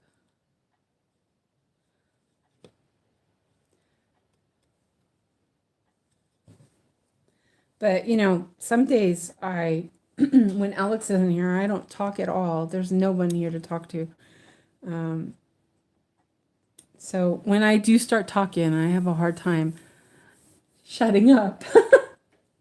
Okay, so let's see where I've gone to there. There's that. Oh, okay, yeah, that's easy. I'm marking off my stitches. Oh, I only have a couple more to go. Good. Okay, I'll do some black. It said, you said, let's see. Renee says you've made great progress on Spirited Away. I know, I'm in love with it. I really am. I love Studio Ghibli. So now we'll do some 310, and let's see how many stitches I have left. I have 14 stitches left. Woohoo! I've done a lot of stitches. I did 500 stitches. Wow. Let's see, do I have one on the board? I actually do have one on the board. Ah, nice. There. I didn't have any pre-cuts. Okay. Well, that's a lot of progress. Well, it's been, oh my gosh, 3.5 hours. Oi, oi, oi. Wait, let's not put that in there. Let's put it here. I do talk a lot.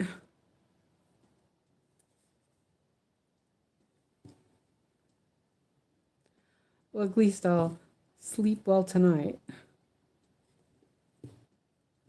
I'll be tired out after.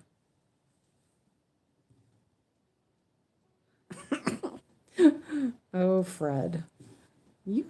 Fred is so naughty. I just got a Discord notification. They're talking about yeeting babies over a cliff. Gosh.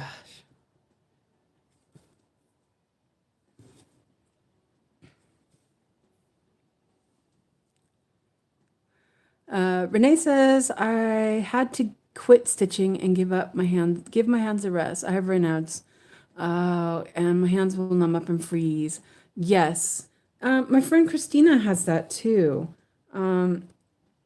She wears like wrist warmers. I don't know if you know about that. So she wears wrist warmers and that helps keep her hands warm.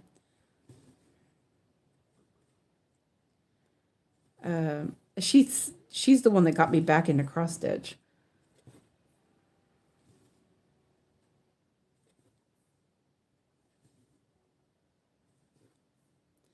I I fell. It was like I don't know, I think it was like 89 or something. Maybe it was 90. I fell while at work and I messed my thumb up. And I actually stopped cross stitching and doing any hand sewing because the motion for hand sewing was hurting my wrist. So you know when you sew, you know what I mean? When you like sew in hand, that motion irritated my wrist. And see, the thing was that I was self-taught how to cross stitch, and so even with a hoop, I was stitching that way, and it was making my hands hurt, so I stopped. And my friend Christina, she said, well, why don't you try doing two-handed? And I was like, oh, I won't be able to hold the needle because I have a little bit of bad, I have nerve damage, so my thumb and forefinger are numb. But for some reason, it does not irritate my hand at all. So I can stitch, and I'm so happy. I'm so happy that she inspired me to start stitching again because I just, every time I saw her stitching, I was like, oh, I want to stitch. So she got me doing full coverage, and it was game changer, totally game changer. Let me mark these off. Let's see, I'm working on black. Let's see, I'm here. And goal achieved. So, yeah, wrist warmers. Do you knit? Because if you do, there's some, even just some simple, you don't have to have them go over your thumb, but just them that go around your wrist, like here, that is enough to warm your hands up and help with the circulation. Like I said, I have an issue with my my thumb and forefinger, and sometimes in the cold it makes it really bad. And I just I have a set of wrist warmers that aren't even, it's just like a little tube, hardly done anything. There's a little lace pattern on it, and it helps a lot. I highly recommend it. And seriously, they're super easy. You can, I mean, obviously you can get some pretty fancy ones. I found a bunch on Ravelry. I had a reaction to an iron infusion a couple years ago, and I was struggling with really bad hand pain, and I was using I was making wrist warmers to help with that. So there, whoop, don't put that down there. I was like putting it in the white. No. Okay. Actually did more than 500. Wow, that went really well, really fast. See, time flies when you're having fun. It did take me, let's see, I did 489 stitches in 3 hours and 20 minutes. Wow. So I marked these ones off because I've done a couple more. 1, 2, 3. And there's 2 there. Okay. So my total is 506 stitches. Nice. That went pretty fast. But I did a lot of this white. So anyway, oh gosh, it's 7:30. It's getting lighter here in Sweden. Pretty soon it will not get dark until 2 a.m. and then the sun rises at 3, which is crazy. So it's really hard to adjust to knowing what time it is because it's not, it's 7:20 and it's still super light out. So I often miss what time it is. Kind of silly like that.